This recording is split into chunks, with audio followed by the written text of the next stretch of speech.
بسم اللہ الرحمن الرحیم۔ تو اسلامک بینکنگ اور مالیات کے حوالے سے اجتہادی کاوشوں کا تذکرہ تھا، کچھ تمہیدی قسم کی باتیں ہوئی، اس میں بھی بنیادی نوعیت کی باتیں تھی، خاص کر یہ بات کہ اسلامک بینکنگ کو فروغ کب سے ملا اور کیوں ملا، اور 2008 کا جو بحران آیا تھا تو اس کے پیچھے کیا اسباب اور عوامل تھے۔ تو آج ہم اسی موضوع سے متعلق ایک اہم بحث پر اور ایک پہلو پر نظر ڈالتے ہیں جو سود کی جسٹیفیکیشن اور جواز کے حوالے سے ہے۔ آپ جب پڑھیں گے لٹریچر تو آپ کو نظر آئے گا کہ بہت سارے معاشئین جو ہے وہ سود کو ایک جائز معاملہ یقین دہانی اس کی کرانے کی کوشش کرتے ہیں۔ تو سود کی جو حقیقی تعریف ہے اور شرعی حقیقت ہے اس حوالے سے تو بات ہوئی تھی، لیکن اس کے حوالے سے جو جدید نظریات ہے وہ نظریات کیا ہے، اور پھر ان نظریات کی اساس اور بنیاد کیا ہے، اور پھر اس بنیاد کا توڑ کیا ہے، یہ آج کے سبق کا موضوع ہے، جس کے ضمن میں یہ بات بھی آئے گی کہ سود جس کو شریعت نے اتنا سخت ترین حرام قرار دیا تو اس کی حرمت کی اور اتنے سخت ترین حرام ہونے کی کیا وجہ ہے، اور کسی اور گناہ کو محاربہ اللہ اور رسول کے ساتھ نہیں قرار دیا، سود کو قرار دیا، تو بظاہر تو یہ ایک بہت ذرا زیادہ قسم کی سزا لگتی ہے کہ سود تو کوئی سیدھی سادی یا خوبصورت چیز ہے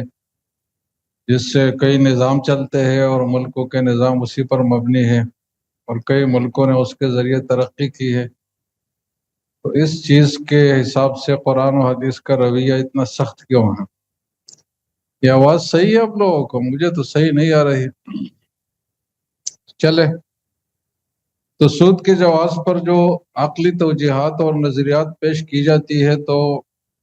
اس میں 4-5 نظریات بہت مشہور ہے اور اہم ہے۔ ایک اس میں ہے ویٹنگ تھیوری، یعنی انتظار کا نظریہ۔ تو اس نظریے کا مطلب یہ ہے کہ سود جو ہے یہ کب دیا جاتا ہے، کب لیا جاتا ہے؟ جب ایک آدمی کے پاس فاضل بچت ہو، اس نے کچھ بچت کی ہے، اپنی رقم پس انداز کی ہے اس نے، اور اس بچت کو پھر آگے اس نے انویسٹمنٹ پہ لگایا ہے، سودی کاروبار پہ لگایا ہے، تو تب سود کا جو عنصر ہے وجود میں آتا ہے۔ تو گویا کہ سود جو ہے یہ نتیجہ ہے بچت کا، یا آپ کہہ سکتے ہیں کہ فرع ہے بچت ہونے کا۔ اگر معاشرے میں بچتیں ہیں نہ ہو تو سودی نظام سرے سے ہو گئے۔ اور جب کوئی آدمی بچت کرتا ہے تو وہ اپنے کچھ چیزیں جو اس کی ضرورت کی ہے اس کو پس پش ڈالتا ہے، اس کو مؤخر کر لیتا ہے، ویٹنگ کر لیتا ہے وہ،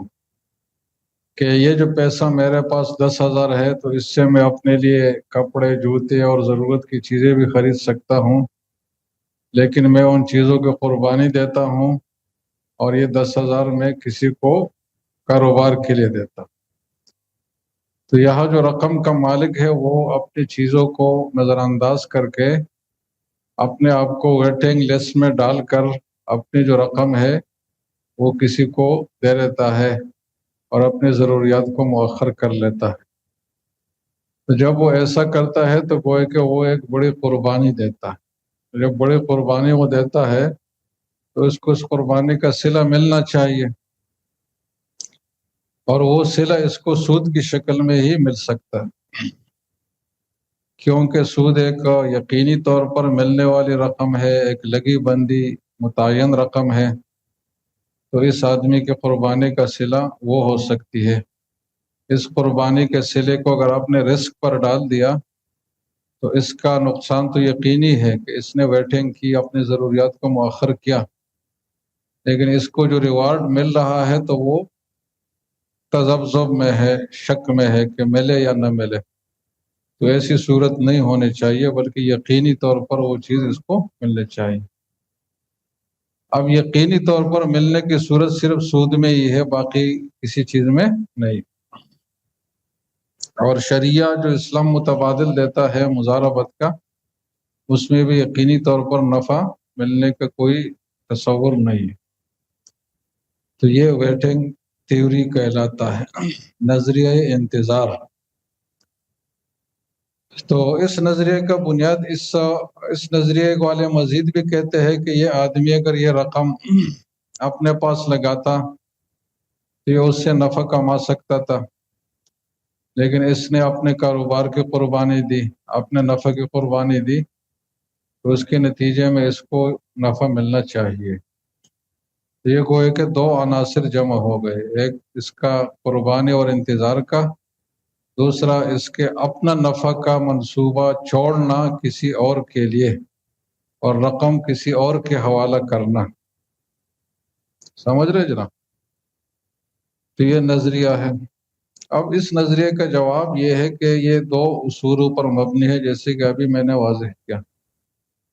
کہ ایک آدمی اپنی ضروریات کی قربانی دیتا ہے، تو ہم کہتے ہیں کہ ضروریات کی قربانی کے بھی درجات ہیں۔ ایک انسان کی وہ ضرورت ہوتی ہے جس پر اس کی زندگی یا اس کے اہل و عیال کی زندگی موقوف ہو، جیسے کہ کھانا پینا ہے، پہننا ہے، چھت ہے، گھر ہے۔ تو وہ ضرورت تو کوئی بھی آدمی قربان نہیں کرتا انویسٹمنٹ کے لیے۔ یہ مشاہدے کے خلاف کہ ایک آدمی اپنے آپ کو بھوکا مارے لیکن پیسے انویسٹمنٹ پہ لگائے، دنیا میں اس کی نظیر نہیں ملتی۔ کوئی ایک آدھ پاگل اگر ہوگا تو وہ پاگل ہی ہوگا، اس لیے کہ جس مقصد کے لیے پیسہ لگا رہا ہے اس سے تو پہلے ہی مر جائے گا، پھر پیسے کا اور نفع ملنے کا فائدہ کیا؟ تو یقیناً یہاں جو آدمی قربانی دیتا ہے وہ تیسرے چوتھے درجے کی اپنی ضروریات کی دیتا ہے، جس کو آپ ضرورت کا لفظ نہیں کہیں گے بلکہ اس کو تحسینیات کہیں گے، کہ میرے پاس کپڑے ہیں اور میرے پاس 6 جوڑے ہیں جو میں پہنتا ہوں آرام سے، اس سے میں 10 جوڑے اور خرید سکتا ہوں، لیکن میں وہ نہیں خریدتا ہوں، پیسے انویسٹمنٹ پہ لگاتا ہوں۔ میرے پاس ایک گاڑی ہے جس سے ضرورت پوری ہوتی ہے اور میں اس سے اچھی گاڑی لے سکتا ہوں، لیکن اچھی گاڑی میں نہیں لیتا تو رقم میں ضرورت اور انویسٹمنٹ پہ لگاتا ہوں۔ تو اس میں جو قربانی ہوتی ہے وہ تحسینیات کے درجے کی ہوتی ہے۔ دوسری طرف اگر یہ رقم لگ جائے اور یہ رقم نفع کمائے تو پھر تو بلے بلے ہے دونوں طرف، لیکن اگر یہ رقم نقصان کرے یا نفع نہ کمائے تو بھی جو مقروض آدمی ہے وہ سود کی ادائیگی کا پابند ہے، اور اس ادائیگی کے لیے اگر اس کو اپنی ذاتی ضرورت کے درجے کی چیزیں جس پہ اس کے اور بچوں کی زندگی موقوف ہے، اگر وہ بھی اس کو خرچ کرنی پڑے تو وہ خرچ کرے گا، کیونکہ وہ خرچ نہیں کرے گا تو جیل کی ہوا اس کو کھانی پڑے گی۔ تو مطلب ایک اضطراری کیفیت میں انسان آ جاتا ہے۔ تو ایک آدمی کی تحسینیات کے لیے دوسرے آدمی کی ضروریات کی قربانی آپ دلا رہے ہیں، جب صورت وہ والی ہو جس میں نفع حاصل نہ ہو اور اس کو سود ادا کرنے پر آپ مجبور کریں۔ سمجھ رہے جناب؟ تو پھر تو اگر یہ اصول آپ اپنا رہے ہیں تو پھر تو آپ یہ دونوں طرف تفصیل کریں نا، کہ اس طرف سے جو قربانی ہے اگر وہ واقعی بڑی درجے کی ہے اور اس طرف سے کوئی بڑا نقصان اس آدمی کے نہ ہو رہا ہو تو تب آپ سود لاگو کریں اس پر، ورنہ لاگو نہ کریں، جبکہ سودی نظام میں ایسے کوئی تفریق نہیں ہوتی، اور عموماً سودی نظام کا ٹارگٹ غریب آدمی ہوتا ہے اور اتنا ٹارگٹ ہوتا ہے کہ وہ خودکشی بھی کر لیتا ہے، خواہ ملکوں کی سطح پر ہو خواہ افراد کی سطح پر ہو۔ ابھی جو ہمارا بجٹ آیا ہے تو اس میں آپ نے دیکھ لیا کہ ہمارا آدھا بجٹ تقریباً وہ سود کی ادائیگی میں جا رہا ہے، یعنی کوئی رقم بھی ہم نے اس رقم سے پتہ نہیں کس کرپشن کے وہ شکار ہو گئی، کس کے جیب میں گئی، اس سے کوئی منصوبے بھی نہیں بنے، لیکن وہ جو قرض کی رقم ہم نے حاصل کی تھی اس پر ہم آدھا بجٹ خرچ کر رہے ہیں، تو یہ استحصال اور ظلم نہیں، یہ تو اور کیا ہے مطلب؟ تو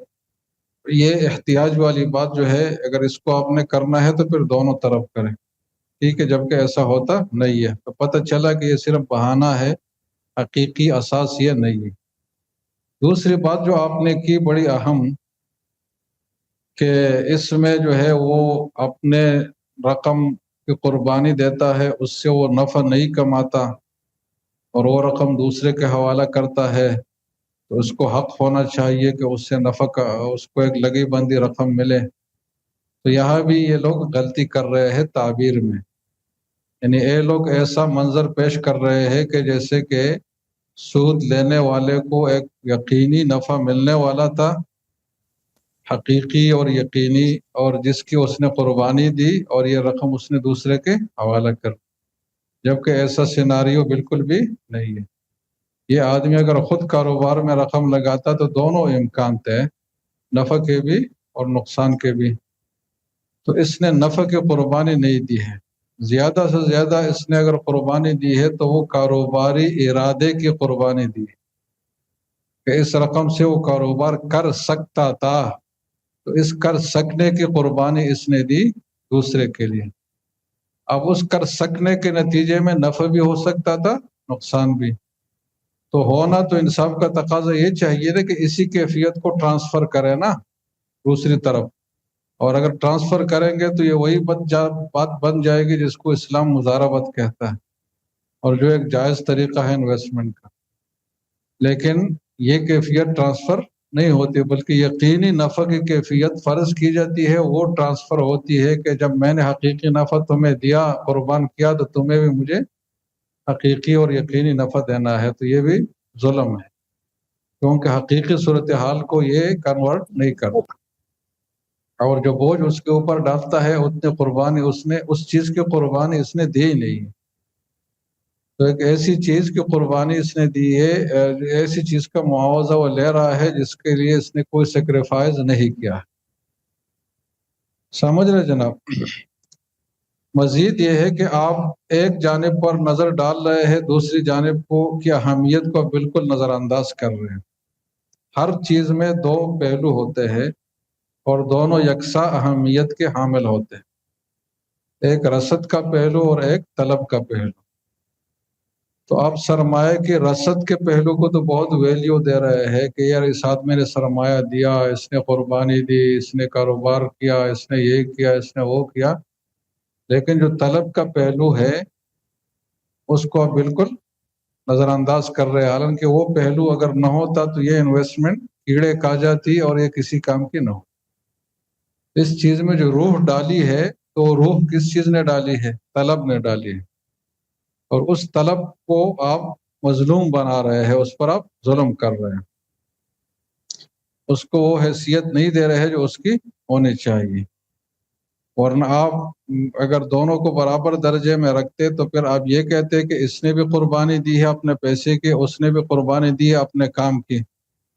تو اگر نقصان ہوگا تو اس کا پیسہ ضائع ہوگا، اس کی محنت ضائع ہوگی، جیسے کہ ہم مضاربت میں لکھتے ہیں نا فتووں میں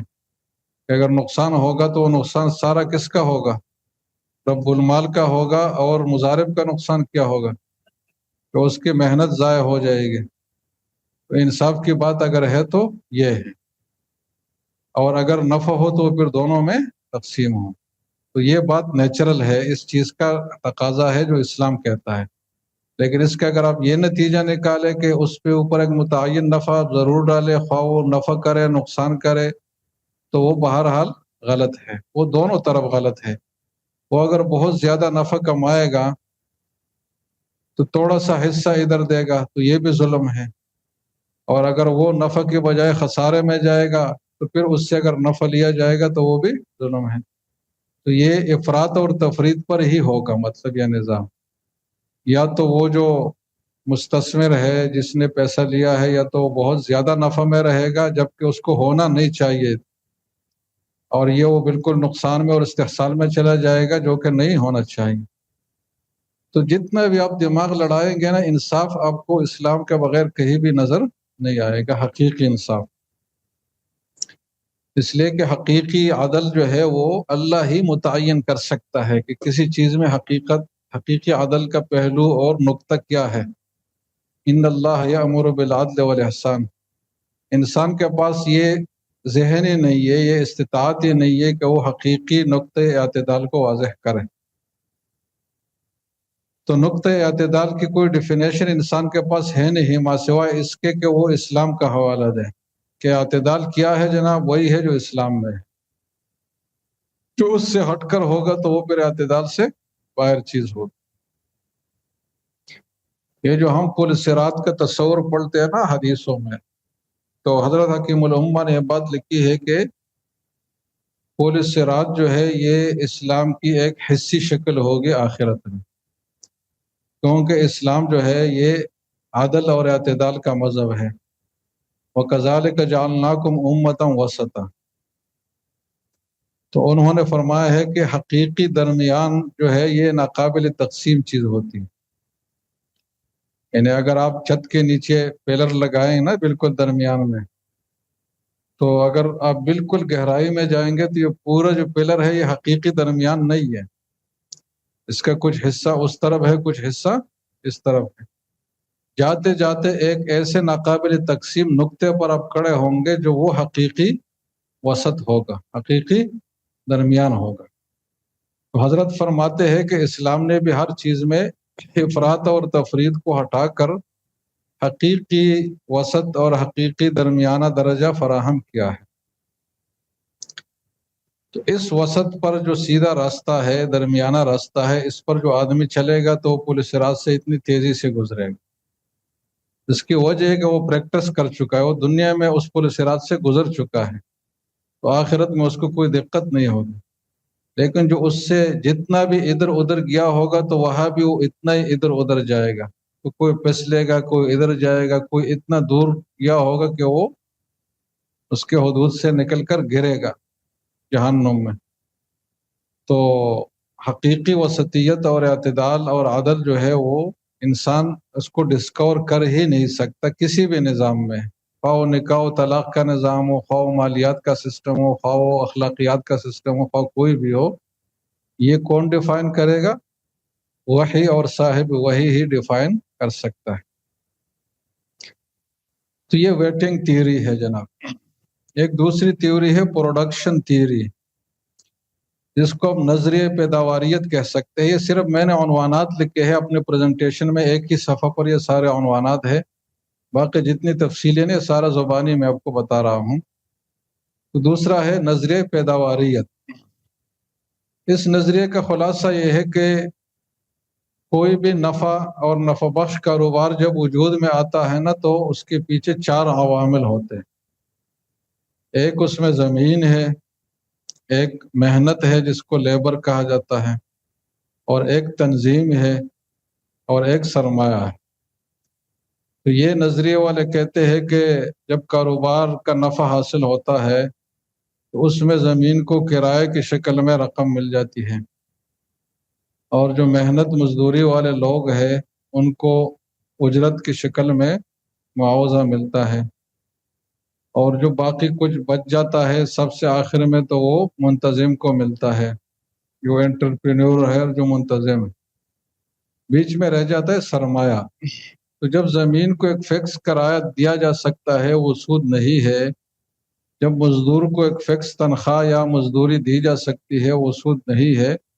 تو سرمایہ کو اگر فکس نفع دیا جائے تو وہ کیوں سود ہے اور وہ کیوں ناجائز ہے؟ بلکہ یہ انصاف کا تقاضا ہے کہ جب باقیوں کے ساتھ جو کچھ ہوا ہے تو وہ اس کے ساتھ بھی ہو جائے۔ اس کو پروڈکشن تھیوری کہا جاتا ہے۔ اس نظریے کا سقم ہم یہاں سے نکالیں گے کہ اصل میں آپ نے جو عامل پیداوار 4 الگ الگ کر لیا نا، یہ حقیقت میں 4 ہے نہیں۔ اگر آپ انصاف کی بات کریں گے تو یہ 3 ہی عامل پیداوار بنتے ہیں۔ ایک زمین ہے، ایک محنت ہے، اور ایک منتظم ہے۔ اور سرمایہ یہ مستقل کوئی عامل پیداوار نہیں ہے بلکہ یہ منتظم کا حصہ ہے۔ اس لیے کہ زمین تو ایک الگ چیز ہے، مطلب پروڈکٹیوٹی کے حساب سے ہم دیکھتے ہیں نا، تو زمین کی پروڈکٹیوٹی تو ہمیں نظر آنے والی ہے، نظر آتی ہے کہ زمین ایک حصی شکل رکھتا ہے، اور اس میں اللہ تعالیٰ نے کچھ قوتیں رکھی ہے نمو کی، جس میں اس کی مٹی کا بھی دخل ہے، موسم کا بھی دخل ہے، باقی عوامل کا بھی دخل ہے، تو واقعی وہ ایک عامل پیداوار ہے۔ اس طرح جو محنت کرنے والا انسان ہے اس کا ایک ظاہری ڈھانچہ ہے، اور ایک اس کے اندر صلاحیتیں ہے، جو حقیقی صلاحیتیں ہے، جس کو بروئے کار لا کر واقعی ایک کاروبار کو نفع بخش بناتا ہے۔ مزدور اپنا دماغ خرچ کرتا ہے، اپنے آنکھوں کی طاقت، اپنے کانوں کی طاقت، اپنے ہاتھوں کی طاقت،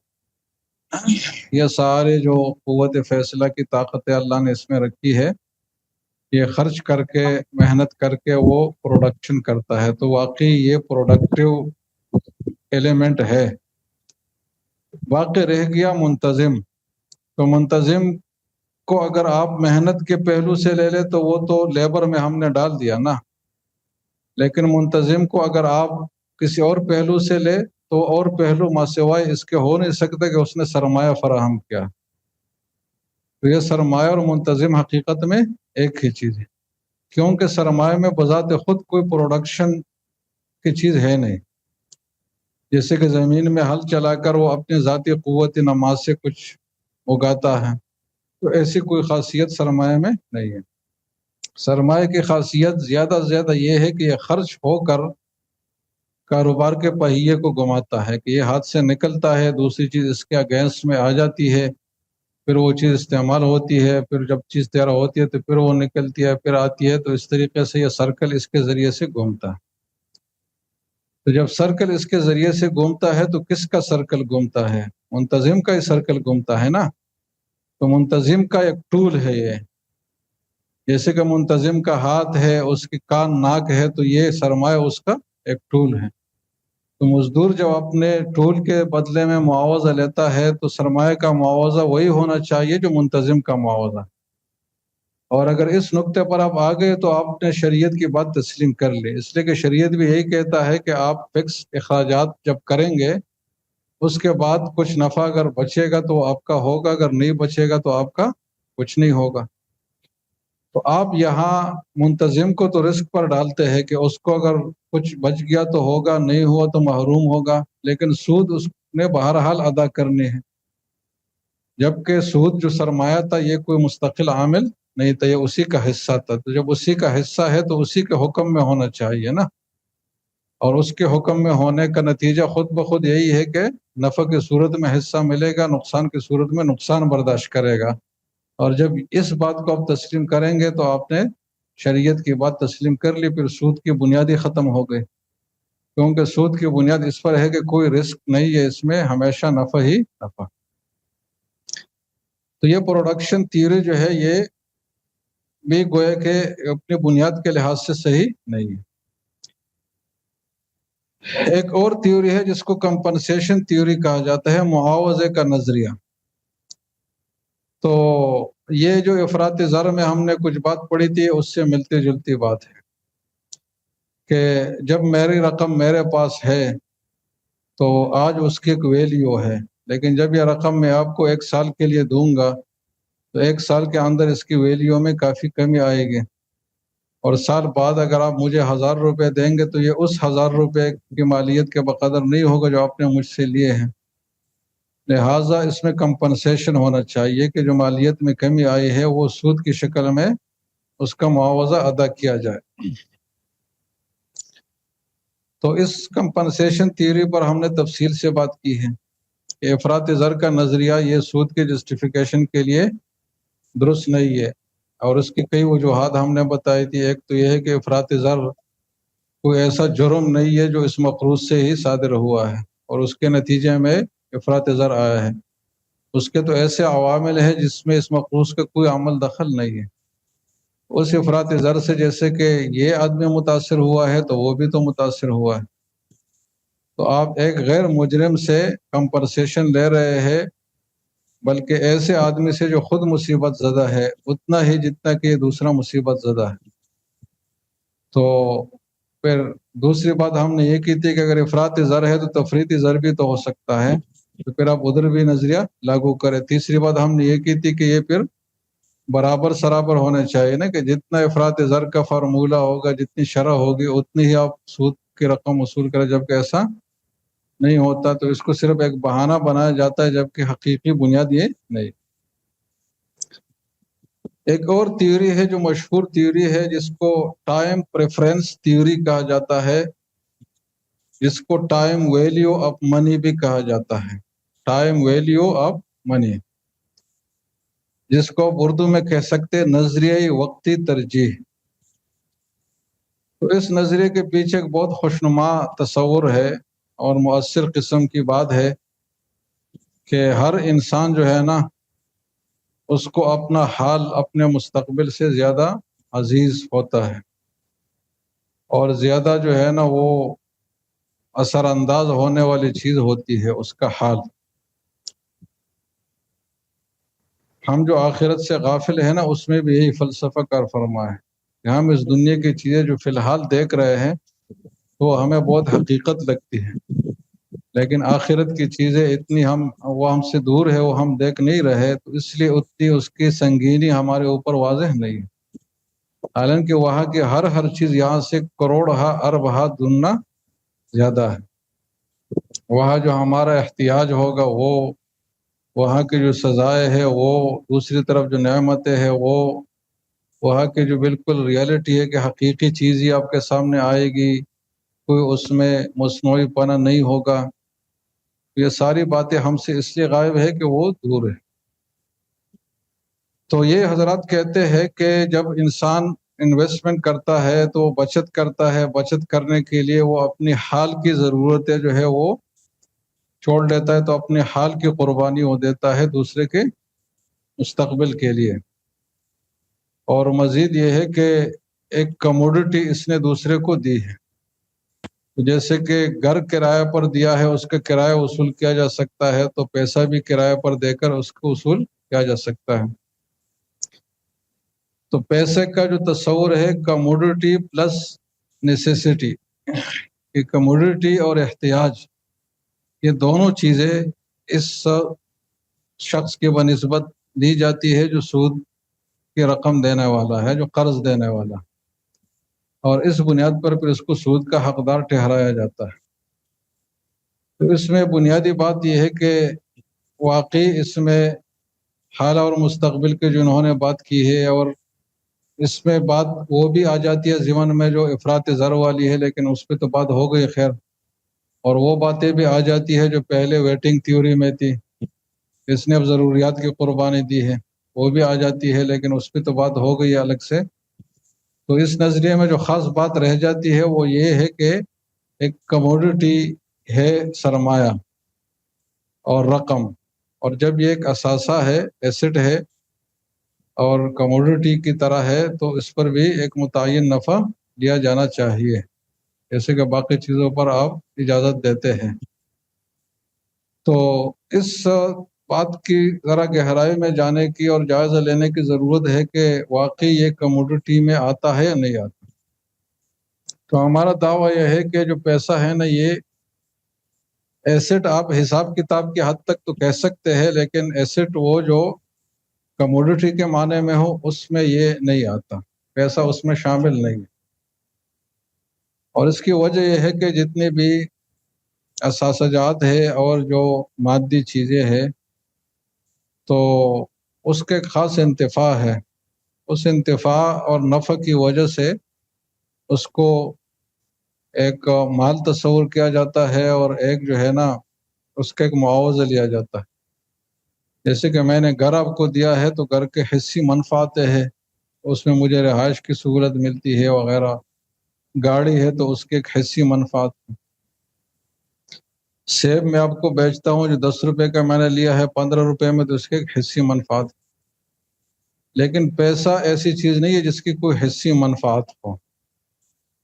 تو پھر آپ کہیں گے کہ پیسہ کیا فضول چیز ہے، تو ایسا بھی نہیں ہے، لیکن بہرحال اس کی ذاتی منفعت نہیں ہے۔ اس کی جو منفعت ہے جس پہ تمام اقتصادیین کا اتفاق ہے وہ یہ ہے کہ پیسے کے جو ہے نا 3 فوائد ہیں۔ ایک یہ ہے کہ یہ میڈیم آف کاؤنٹ ہے، دوسرا یہ ہے کہ یہ میڈیم آف ایکسچینج ہے، تیسرا یہ ہے کہ یہ میڈیم آف ویلیو ریزرویشن ہے۔ یہ 3 بنیادی اس کی خصوصیات ہیں۔ میڈیم آف کاؤنٹ یہ ہے کہ اس کے ذریعے سے آپ چیزوں کی قدر اور پیمائش کر سکتے ہیں۔ مثال سے میں آپ کو سمجھاؤں، میرے پاس 1 کلو گندم ہے اور 1 کلو سرسوں کا تیل ہے مثلا۔ اب یہ مجھے اندازہ نہیں ہے کہ اگر میں ان دونوں چیزوں کی نسبت قائم کروں تو یہ گندم اس تیل کے کتنے حصے کے بقدر آئے گا۔ تو اس کا طریقہ یہ ہے کہ میں گندم کی قیمت لگاؤں 10 روپے ہے اور تیل کی قیمت لگاؤں 20 روپے ہے، تو میں کہوں گا کہ یہ گندم کی جو اکائیاں ہے وہ تیل کی آدھی اکائیوں کے برابر ہے۔ تو یہ نسبت میں ان 2 چیزوں میں پیسے اور منی کے بغیر جو بیچ والی چیزیں اس کے بغیر قائم ہی نہیں کر سکتے۔ اس طرح جتنی بھی چیزیں ان کے آپس میں جو تناسبات آپ کاؤنٹ کرتے ہیں وہ پیسے کے توسط کے بغیر ممکن۔ دوسرا ہے کہ یہ میڈیم آف ایکسچینج ہے، مطلب میرے پاس ایک گھر ہے، آپ کے پاس گاڑی ہے، تو کوئی گارنٹی نہیں ہے کہ میرا گھر آپ کے گاڑی کے بدلے میں آ کر میرا آپ کا سودا ہو جائے۔ لیکن اگر میں گھر بیچتوں 1 لاکھ روپے پر اور آپ گاڑی بیچتے تو مجھے جو ہے نا صلاحیت حاصل ہو کہ میں آپ کی گاڑی خرید سکوں، یا اگر آپ گاڑی بیچتے تو آپ میرے گھر کے خریدار یقینی طور پر بن سکتے ہیں۔ لیکن جب تک گاڑی اور گھر ہے تو اس میں کوئی ایکسچینج کا تعلق ضروری نہیں ہے، ہو بھی سکتا ہے اتفاقاً، لیکن کوئی ایسی چیز نہیں ہے جس کو ہم معاشرے کے قانون کی حیثیت دیں اور ایک یقینی ذریعہ سمجھ لے کہ جس کے پاس یہ چیز ہے تو اس کو ایکسچینج میں چیزیں ملے گی جو اس کی ضرورت ہے۔ ایسی چیز واحد اور واحد جو ہے وہ پیسہ ہے، سمجھ رہے جناب۔ تیسرا ہے کہ یہ میڈیم آف ویلیو ریزرویشن ہے، اس کے ذریعے سے آپ چیزوں کی ویلیو کو محفوظ اور برقرار رکھتے ہیں۔ مثلا میرا گھر ہے تو میں چاہتا ہوں کہ میں اس گھر کی ویلیو کو برقرار رکھوں اور اس ویلیو کے ذریعے سے کوئی اور چیز حاصل کروں۔ یہ جب ممکن ہے جب اس گھر کو موجودہ حالت میں بیچ دوں، پیسے میرے ہاتھ میں آ جائے تو گھر کا ویلیو پیسے میں منتقل ہوگا۔ دوسری طرف پیسے کا وہ تصور نہ لے جو آج کل پاکستانی روپے کا ہے یا ایران کے کرنسی کا ہے، بلکہ آپ ایک مستحکم کرنسی کا تصور لیں جس میں جو تذبذب ہے وہ مخاطرہ بہت کم ہو یا نہ ہو۔ تو جب گھر کو میں بیچ کر ایسے رقم میں تبدیل کروں گا تو گھر کا ویلیو محفوظ رہ جائے گا، ورنہ یہ گھر کا ویلیو دن کے حساب سے گھٹتا ہی چلا جاتا ہے۔ تو مجھے ہر روز کٹکا رہے گا کہ یار اس کی ویلیو گر گئی، کیونکہ ڈپریسیشن کا اصول ہوتا ہے نا ہر چیز پر۔ تو آج کل تو انسانوں پر بھی یہ اصول ہے، جو ریٹائرمنٹ کا اصول ہے نا ڈپریسیشن ہی کا اصول ہے، ورنہ ریٹائر آدمی بعض اوقات بہت زیادہ اچھا کام کرتے ہیں بنسبت نئے آدمی کی، لیکن بہرحال وہ ریٹائر ہونا ہے اس نے ایک خاص وقت پر۔ تو چیزوں کی ویلیو محفوظ رکھنے کا ایک ذریعہ ہے۔ اب یہ 3 خصوصیات ایسی ہے جو پیسے کی بڑی بڑی افادیتیں ہیں اور جس سے انکار نہیں کیا جا سکتا، لیکن ان تینوں کو مد نظر رکھ کر اگر آپ بات کریں گے اور سوچیں گے تو اتنی بات یقینی ہے کہ روپیے کی ذات میں کوئی افادیت نہیں ہے، اس کی افادیت دوسروں کو بنسبت ہے کہ یہ میڈیم ہے 2 چیزوں کی بنسبت۔ بذات خود اس کی سیب کی طرح کوئی افادیت نہیں ہے کہ اس کو میں کھاؤں گا تو مجھے توانائی حاصل ہوگی، یا گھر کی طرح کہ اس میں رہوں گا، یا گاڑی کی طرح کہ اس میں منتقل ہو جاؤں گا ایک دوسرے میں، لیکن اس کا جتنا بھی کردار ہے وہ وسیط کا ہے، درمیان میں کام آنے والی چیز کا ہے۔ تو بذات خود یہ کموڈیٹی نہیں ہے بلکہ کموڈیٹی کو موبلائز کرنے کا ایک ذریعہ ہے، یہ اس کی افادیت ہے کہ اس کے بغیر ساری چیزیں ساکت ہے، اس کو حرکت دینے کے لیے پیسہ بیچ میں آئے گا تو حرکت چیزوں کو ملے گی۔ تو جب اس کی یہ حیثیت ہے تو اس کو آپ کموڈٹی اور ذاتی افادیت والی چیزوں پر قیاس نہیں کر سکتے، اس لیے کہ اس پر قیاس کریں گے تو وہاں تو دونوں چیزیں ہو سکتی ہے نا، یعنی گھر آپ کے لیے کرائے بھی کما سکتا ہے لیکن آپ کو نقصان بھی دے سکتا ہے، کہ آپ نے 10,000 کرایہ لیا لیکن اس کی ڈپریسیشن کی وجہ سے اس کی 30,000 روپے قیمت گر گیا۔ آپ نے سیب خریدا تھا نفع کے لیے لیکن وہ سڑ گیا، گل گیا، تو وہ نقصان میں چلا گیا۔ تو ذاتی افادیت کی چیزیں جو ہوتی ہے تو اس طرح ہوتی ہے، اس میں دونوں پہلو ہوتا ہے، اور اس رزق کے عنصر کی وجہ سے اس کا نفع کمایا جاتا ہے، جبکہ پیسے میں اس طرح بوسیدہ ہونے کے، پرانے ہونے کے، اس کا کوئی تصور نہیں، اس کا یہ کردار بہرحال برقرار ہے۔ تو یہ عام کموڈٹی کی طرح ہے نہیں، تو جب اس کی طرح نہیں ہے تو آپ اس پر قیاس بھی نہیں کر سکتے۔ تو مزید اگر آپ وہ باتیں کرتے ہیں کہ اس نے قربانی دی، تو قربانی پر ہم بات کر چکے ہیں کہ قربانی اس نے یقینی نفع کی نہیں دی، اس نے جس چیز کی دی ہے تو وہ جی۔ دوسری بات یہ کہ اس نے اگر قرض کے طور پر رقم دیا ہے تو یہ اگر قرض حسن بھی ہونا جس پہ کوئی نفع نہیں ملتا تو بھی اس کو بہت بڑا فائدہ مل رہا ہے قرض دینے والے، اور وہ فائدہ ہے اس دینے کے اگینسٹ میں اس کو مل رہا ہے، شریعت اس کو کافی سمجھتا ہے، کیونکہ یہ پیسہ اگر اس کے پاس خود اپنے پاس ہوتا تو یہ خرچ ہوتا یا چوری ہوتا یا کچھ اور ہوتا تو رسک پڑتا نا، لیکن جب اس نے قرض دے دیا تو رسک کا پہلو اس سے ختم ہو گیا، تو قرض کا معاوضہ گوئے کہ وہ پیشگی وصول کر چکا ہے۔ اب اس پر یہ مزید لگا بندہ متعین نفع لے گا تو یہ پھر ظلم میں آئے گا، کیونکہ اگر نفع کا حق ہے تو پھر نقصان کا حق بھی تسلیم کرے، اور اگر وہ اب تسلیم کرتے ہیں تو پھر تو شریعت کی بات ہو گئی، لیکن اگر وہ اب تسلیم نہیں کرتے تو پھر آپ عقلی لحاظ سے اس کی جسٹیفیکیشن نہیں دے سکتے کہ بہرحال اس کو نفع ہی ملنا چاہیے، اور خاص کر جب مرکب سود کی صورت ہونا، ایک تو سنگل سود ہے کہ آپ کو میں نے 10,000 دیے اور اس پر آپ نے 1,000 روپے سود دینا ہے، لیکن جب وہ سود بھی اصل رقم کا حصہ بن کر اس پر مزید سود لگے گا، یا جو ہمارا آدھا بجٹ جا رہا ہے نا سود میں، یہ مرکب سود کی وجہ سے کہ پرانا جو سود ہمارے اوپر تھا وہ بھی اصل سرمایہ میں شامل ہو کر اس پر مزید سود لگے گا، پھر اس سود پر مزید سود لگے گا، تو یہ دیکھنے میں کوئی 1-2 روپیہ والی پہ حساب بات ہوتی ہے، لیکن یہ نتیجہ جب اس کا نکلتا ہے تو بہت بھیانک ہوتا، اور سود کا کمال یہ ہے کہ یہ بہت معصوم انداز میں داخل ہوتا ہے کہ یار یہ تو ہم چند 100 روپے لے رہے ہیں 1,000 پر، تو یہ کون سی بڑی بات ہے، وہ تو ہزاروں کمائے گا اس سے، تو اس طرح کے کر کے سود کے جواز کی کوشش کی جاتی ہے، پھر بعد میں جب اس کا نتیجہ سامنے آتا ہے تو پھر وہ اس طرح ہوتا ہے۔ تو یہ ٹائم ویلیو آف منی ہے۔ تو یہ نظریات سود کے جواز پر دیے گئے، سمجھ رہے جناب؟ اب جب اس کے مفاسد لوگوں نے دیکھ لیے اور معاشرے نے، پوری دنیا نے محسوس کیے، تو پھر اس کے خلاف جو آواز اٹھا تو وہ سوشلزم اور کمیونزم کی شکل میں اٹھا، تو انہوں نے پھر یہاں تفرید تھی، یہاں افراد تھا مثلا، تو وہاں تفرید سے انہوں نے کام لیا، یعنی زہر کو زہر سے مارنے کی کوشش کی۔ تو انہوں نے کہا کہ بھائی یہ سارا جو فساد ہے یہ اس وجہ سے ہے کہ لوگوں کے پاس ذاتی ملکیتیں ہیں، اور ذاتی ملکیت ہم نے تسلیم کر لی تو ایک آدمی اپنے کرایہ اور جائیداد کا کرایہ بھی وصول کرتا ہے، اور اپنے پیسے کا سود بھی لیتا ہے، اور باقی چیزیں بھی لے لیتا ہے، تو لہٰذا جو بھی پروڈکٹ کے عوامل ہے، پیداوار کے عوامل ہے، اس سب کو ہم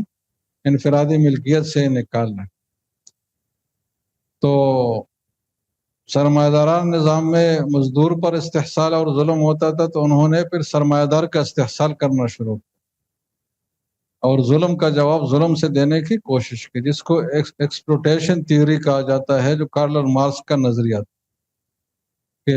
امیر نے غریب کا استحصال کیا ہے تو گوئے کہ اب غریب کو امیر کا استحصال کرنا چاہیے۔ تو اس طریقے سے پھر ذاتی ملکیت، نجی ملکیت کا تصور اور یہ سب چیزیں ختم ہو گئی، تو سب لوگ ایک ہی اس پر آ گئے جبکہ ایک صلاحیت کے ہوتے ہیں ہی اللہ نے پیدائش ان کو اس نیچر پر نہیں کیا تھا، تو بہرحال وہ نظام نہیں چل سکا اور وہ بہت ہی کم عرصے میں فیل ہو گئی۔ جبکہ اس وقت اس کے لیے جو نعرے لگتے تھے اور جو فلسفے بیان کیے جاتے تھے، تو آپ اگر وہ دیکھ لے، سن لے، تو آپ کہیں گے کہ اس سے کوئی اچھی بات ہو نہیں سکتی، یہ تو بڑی خوبصورت اور انصاف والی باتیں ہیں۔ لیکن ہر دیکھنے میں خوبصورت بات کوئی حقیقت میں درست نہیں ہو۔ تو ان سب خرابیوں کا پھر جو حل نکالا وہ اسلام ہی کے پاس ہے۔ اسلامی جو انویسٹمنٹ کا نظام ہے اور جو نظریہ زر ہے اس کے پاس ہے، باقی کسی کے پاس نہیں ہے۔ وہ یا تو استحصال کرے گا یا دوسرے کا استحصال کرے گا۔ اب جب سود کی حقیقت بھی واضح ہو گئی، اس کے پیچھے جو نظریات ہے اس پہ بھی کچھ بات ہوئی، تو اب آگے جس بات پہ ہم منتقل ہوتے ہیں تو وہ سود کے حوالے سے جو قباحت ہے نا اس کی، اس پہ ہم بات کریں گے۔ اور میں نے آپ کو کہا تھا کہ کتاب کا حوالہ دیا تھا کہ اس کو آپ لوگ اپنے پاس رکھ لیں، اس پہ اس سے ہم بات کریں گے۔ تو ڈاکٹر غازی مرحوم کی کتاب ہے حرمت ربا، اور اس کا نمبر ہے، صفحہ نمبر ہے 22۔ تو صفحہ نمبر 22 سے آگے کچھ بہت اہم مباحث ہے جو ہمارے اس موضوع سے متعلق ہے۔ تو انہوں نے سود کی 3 قسم کی قباحتیں واضح کی ہے۔ ایک اس کی اخلاقی قباحت ہے، دوسرا معاشرتی قباحت ہے، اور تیسرا جو ہے وہ معاشی قباحت ہے۔ اور یہ جو تیسرا پہلو ہے نا، یہ پھر بہت آپ کو اچھا لگے گا، اور آپ کو اس میں ایسی باتیں سننے میں آئے گی جو پہلے سے آپ نے سوچی بھی نہیں تھی۔ ہم کہنے کو تو کہہ لیتے ہیں نا کہ سود حرام ہے، لیکن اگر کوئی ہم سے پوچھے کہ کیوں حرام ہے، تو کوئی پوری تفصیلی بات ہمارے پاس نہیں ہوتی کہ اس کو مطمئن کر۔ تو اس کو سٹیپ بائی سٹیپ واضح کرنے کی ضرورت ہے، تو وہ پھر تیسرے بحث میں انشاءاللہ یہ بات آئے گی۔ اب یہی سے میں یہ آپ کو پڑھ کے سناتا ہوں۔ ڈاکٹر صاحب فرماتے ہیں، عنوان لکھا ہے سود کی قباحتیں، صفحہ نمبر 22۔ اسلام جس طرح کا معاشرہ قائم کرنا چاہتا ہے وہ ایک عادلانہ اور منصفانہ نظام پر مبنی معاشرہ ہے۔ اسلام جن اقدار کے معاشرے میں بالادستی کا علمبردار ہے وہ عدل و احسان کی اقدار ہے۔ وہ افراد معاشرے میں جس قسم کے تعلقات کا داعی ہے وہ تکافل، اخوت اور باہمی ہمدردی کا تعلق ہے۔ اسلامی معاشرے میں افراد کا باہمی تعلق اور لین دین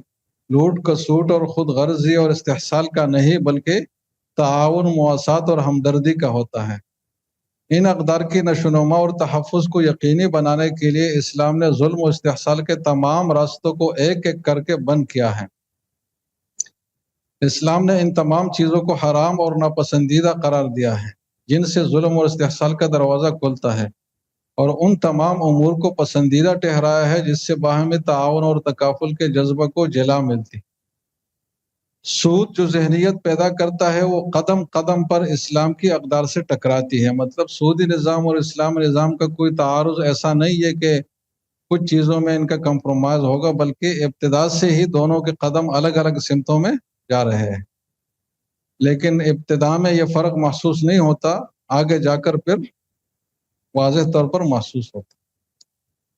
سود خور کا مقصد ہی دوسرے کی ضرورت اور احتیاج سے فائدہ اٹھانا اور اپنی جیب بھرنا ہوتا ہے،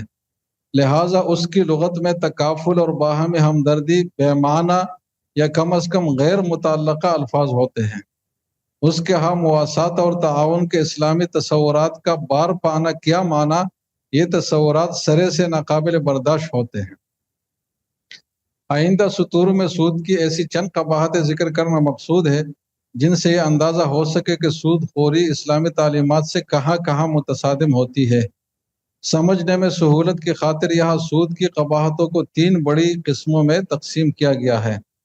اخلاقی قباحتیں، معاشرتی قباحتیں اور معاشی قباحتیں۔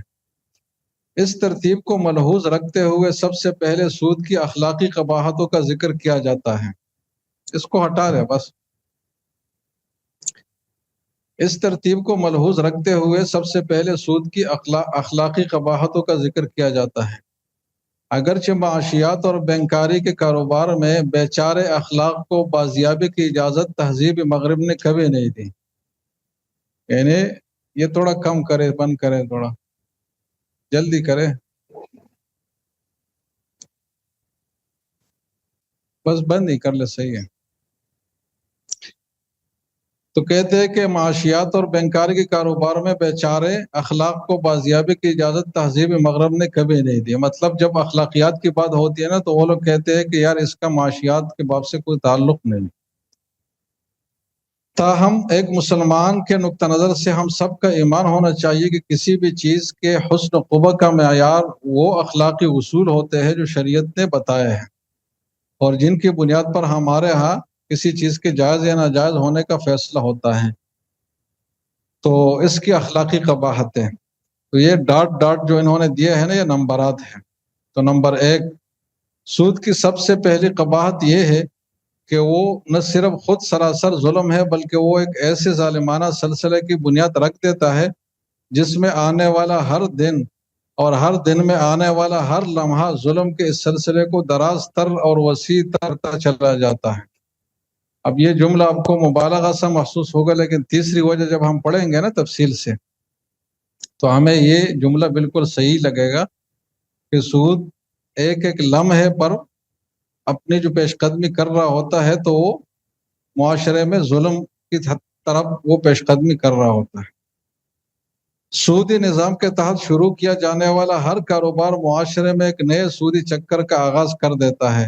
جو عامت الناس کی امیدوں اور عرضوں کو رونتا چلا جاتا ہے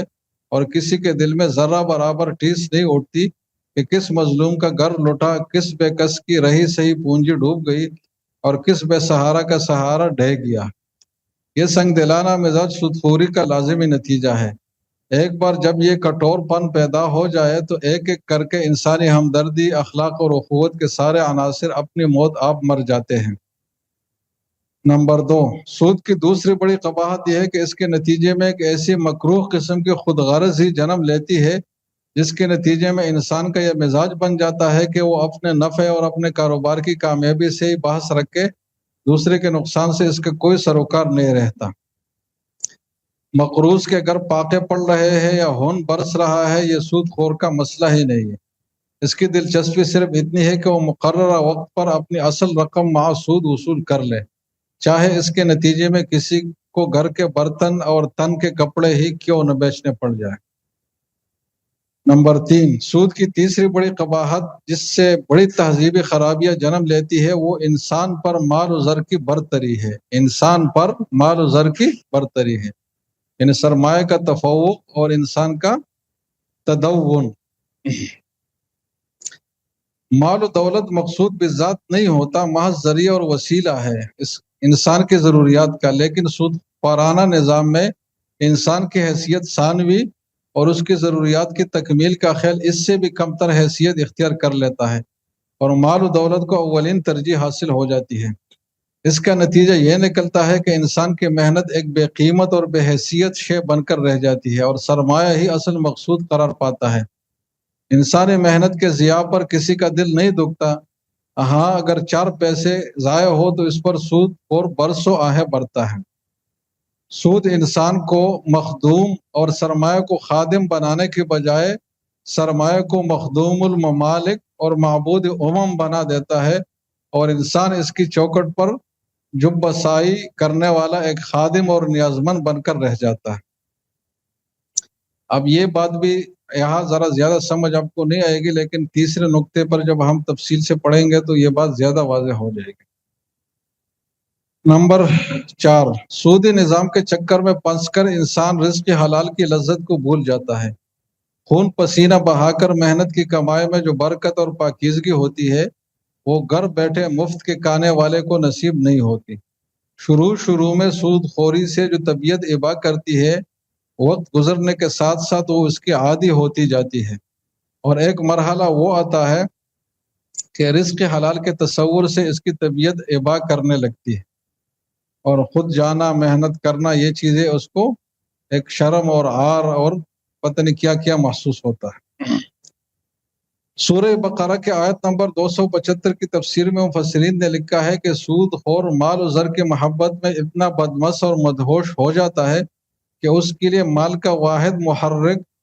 حب زر اور جلب مال ہی ہو جاتا ہے،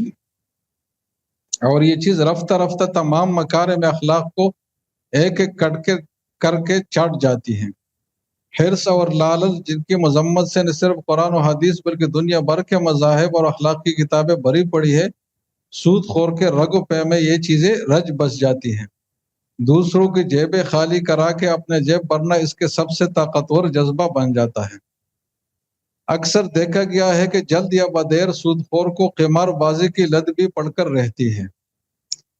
جب ایک بار حرص اور لالچ کے بھوت اس پر سوار ہوتے ہیں تو اس کا دماغ صرف کسب مال اور جلب زر کی نت نئی تدبیریں سوچنے میں لگ جاتا ہے، اور فوراً ہی اس کا ابلیسی ذہن اور قارونی طبیعت اس کو قمار بازی اور جوئے کے راستے پر ڈال دیتی ہے، جو جلب زر کا سود سے بھی زیادہ آسان راستہ ہے۔ ایک بار جب گھر بیٹھے مفت کھانے کی لت پڑ جائے تو انسان ہر وہ راستہ اپنانے کی کوشش کرتا ہے جس میں کم سے کم محنت، کم سے کم وقت میں زیادہ سے زیادہ دولت حاصل کر سکے۔ یہ چیز قمار بازی اور جوئے میں بسہولت حاصل ہونے کا امکان رہتا ہے، اور ایک بار جو جوئے کی لت پڑ جائے تو انسان انسانیت سے گر کر اسفل السافلین میں جا گرتا ہے۔ کتنے ہی جوئے باز ہیں جو اپنی بیویاں اور بیٹیاں جوئے میں ہار دیتے ہیں۔ تو یہ اس کے اخلاقی قباحتیں، معاشرتی قباحتیں۔ یہ تو وہ چند اخلاقی خرابی اور قباحتیں تھی جو سودی نظام میں لازماً پیدا ہوتی ہے اور آج دنیا بھر میں ہر جگہ پیدا ہو رہی ہے۔ اگرچہ خالص معاشی اور اقتصادی مباحث میں اخلاق و کردار کا زہر بہت سی پیشانیوں پر شکنوں کا سبب بن سکتا ہے،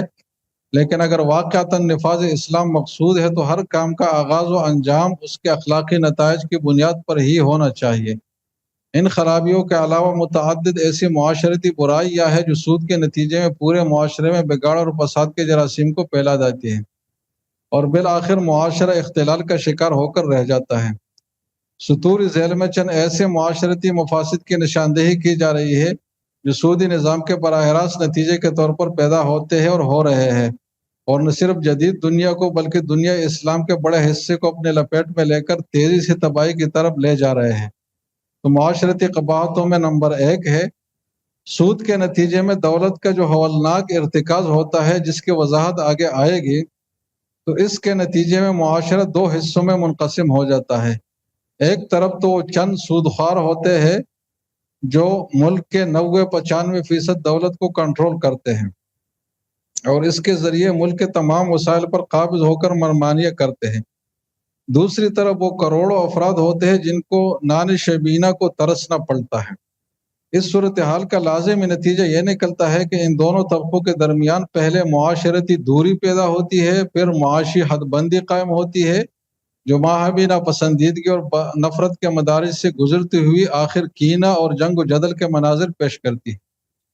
اور اس طرح طبقاتی کشمکش کے وہ مکروہ نمونے سامنے آتے ہیں جنہوں نے کمیونسٹ فلسفہ میں تاریخ کے ایک ناگزیر باب کی حیثیت اختیار کر لی۔ تو یہ جو کمیونسٹ فلسفہ تھا نا، یہ سب اس طبقاتی جنگ پر ہی مبنی تھا کہ انہوں نے غریب کو سرمایہ دار کے مقابلے میں لا کر کھڑا کیا اور دونوں میں جنگ کی فضا قائم کی۔ تو اس کی بنیادی وجہ یہ سود خوری کی لعنت تھی۔ نمبر 2، دولت کا یہ اصول رہا ہے کہ اگر وہ بے محنت اور بے مشقت حاصل ہو تو اس کی قدر نہیں ہوتی۔ مال مفت کے ساتھ دل کا رویہ ہمیشہ سے بے رحمانہ ہی رہا ہے۔ جن معاشروں میں دولت کی ریل پیر کسی طبقے میں گھر بیٹھے بغیر خون پسینے بہائے ہونے لگے تو ان معاشروں میں اس سے بے شمار اجتماعی خرابیاں جنم لیتی ہے۔ لوگ ایک دوسرے کی دیکھا دیکھی، اسراف اور تبذیر اور فضول خرچی میں مقابلہ شروع کرتے ہیں۔ اس صورتحال کا ان چند سو یا چند ہزار خاندانوں پر تو کوئی اثر نہیں پڑتا جہاں دولت کی بہتات ہوتی ہے، لیکن وہ لاکھوں خاندان تباہ و برباد ہو جاتے جن کے پاس مفت کی آمدنی یا تو ہے نہیں یا ان کے پاس اس کے وسائل اور اسباب مہیا نہیں ہے۔ تو خلاصہ یہ ہے کہ یہ نفسیات معاشرے میں اسراف اور تبذیر کی شروع ہوتی ہے، اور جو نہیں کر سکتے وہ بھی پر کرنا پڑتا ہے ان۔ اب آگے نمبر 3 پر منتقل ہو جائے۔ سودی لین دین کی بنیاد پر جس معاشرے میں کاروبار کی اساس ہوگی تو معاشرہ کبھی بھی کسی مضبوط اخلاقی بنیاد پر استوار نہیں ہو سکتا۔ اس میں وہ یکجہتی اور فراخ دلانہ تعاون پیدا ہی نہیں ہو سکتا جس کی توقع اسلام کرتا ہے۔ یہی وجہ ہے کہ آج جب ہم اسلام کے معاشرتی اقدار کا ذکر کرتے ہیں اور اس کی تکافل اور تضامن کی بات کرتے ہیں تو آج کا ایک عام تعلیم یافتہ فرد جو دینی اقدار سے نامانوس ہو وہ اسی طرح حیرت سے دیکھتا ہے جیسے زبان حال سے کہہ رہا ہو کہ اگلے وقتوں کے ہے یہ لوگ انہیں کچھ نہ کہو۔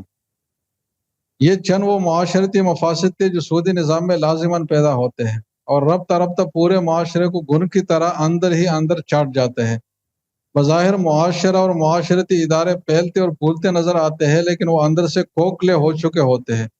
اور زمین بوس ہونے کے لیے کسی معمولی سے بہانے کے منتظر رہتے ہیں۔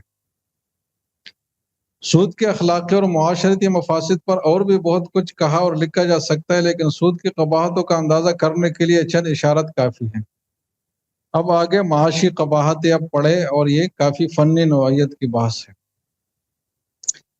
رہے سود کے معاشی نقصانات تو ان پر ماہرین معاشیات نے اتنی تفصیل سے لکھا ہے کہ اب مشرقی اور مغربی دونوں ماہرین میں یہ بات طے ہو چکی ہے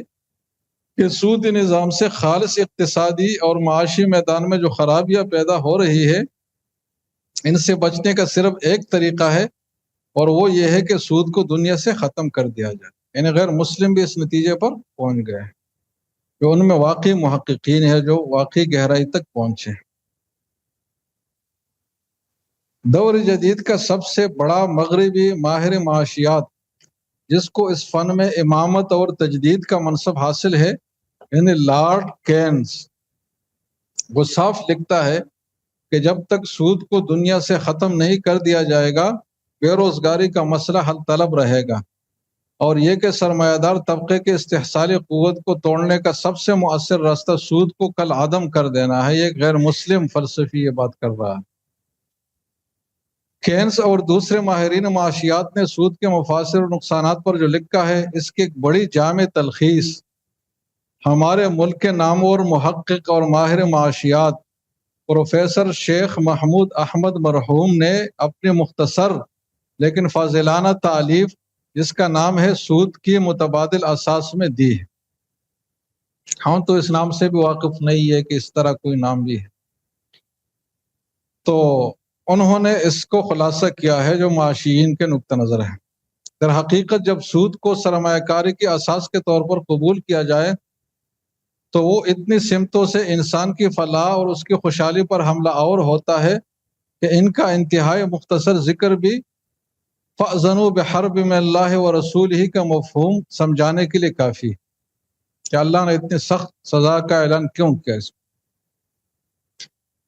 پروفیسر شیخ محمود احمد نے سود کے درجہ ذیل 16 نقصانات بتائے ہیں۔ کتنے نقصانات؟ اور یہ درجہ بدرجہ ہے، یہ ہر ایک آگے کے لیے سیڑھی کے طور پر ہے۔ تو یہ پوری چین جب آپ سمجھیں گے تو آپ کو سود کی حقیقی قباحت جو ہے وہ سمجھ آئے گی۔ پہلا نتیجہ سود کا یہ ہے کہ اس کے بوجھ کی وجہ سے سرمایہ کی کارکردگی محدود ہو جاتی ہے، جس کو ایفیشنسی آف کیپٹل کہا جاتا ہے۔ تو وہ سرمایہ کی جو کارکردگی ہے وہ سود کے عمل کی وجہ سے محدود ہو جاتی ہے۔ اگر سود نہ ہوتا تو سرمایہ بہت سارے میدانوں میں جا کر بہت کارکردگی دکھاتا،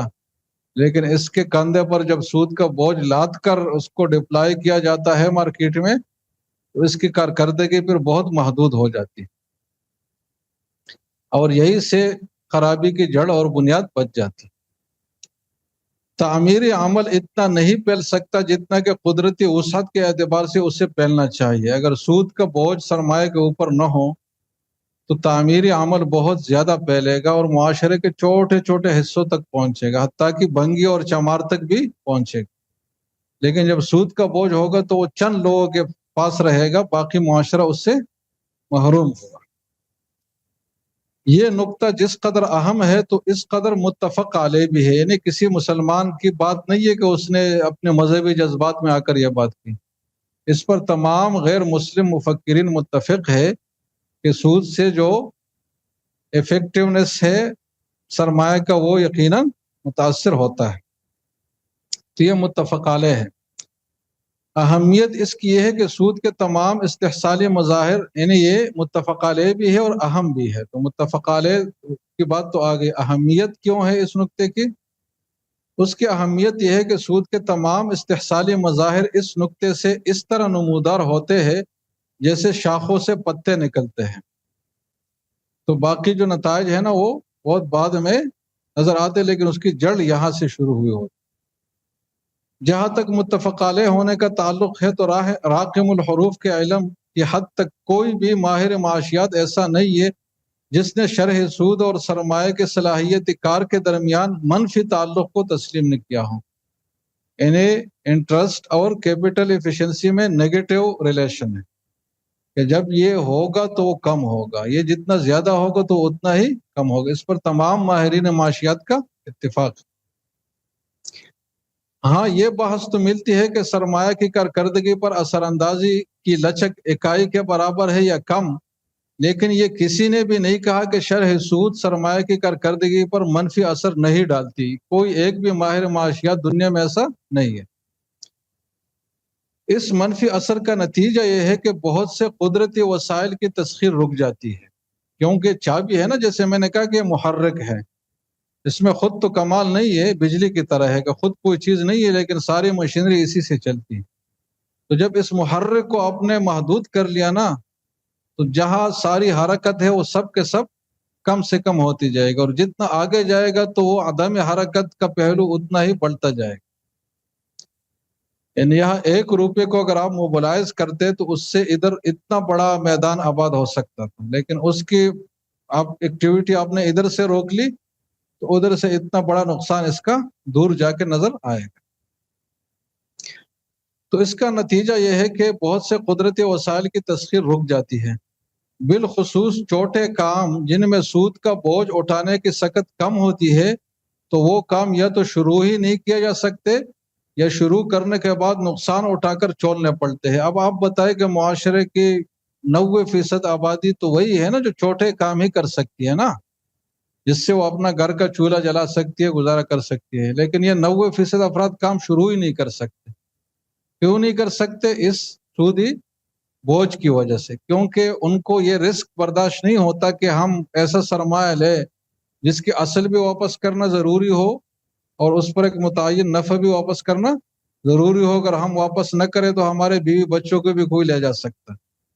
تو جب یہ ڈر ہوگا تو کوئی چھوٹا موٹا کاروبار شروع ہی نہیں کر سکتا، اور جب یہ چھوٹا کاروبار شروع نہیں ہوگا تو بڑا بھی نہیں ہوگا،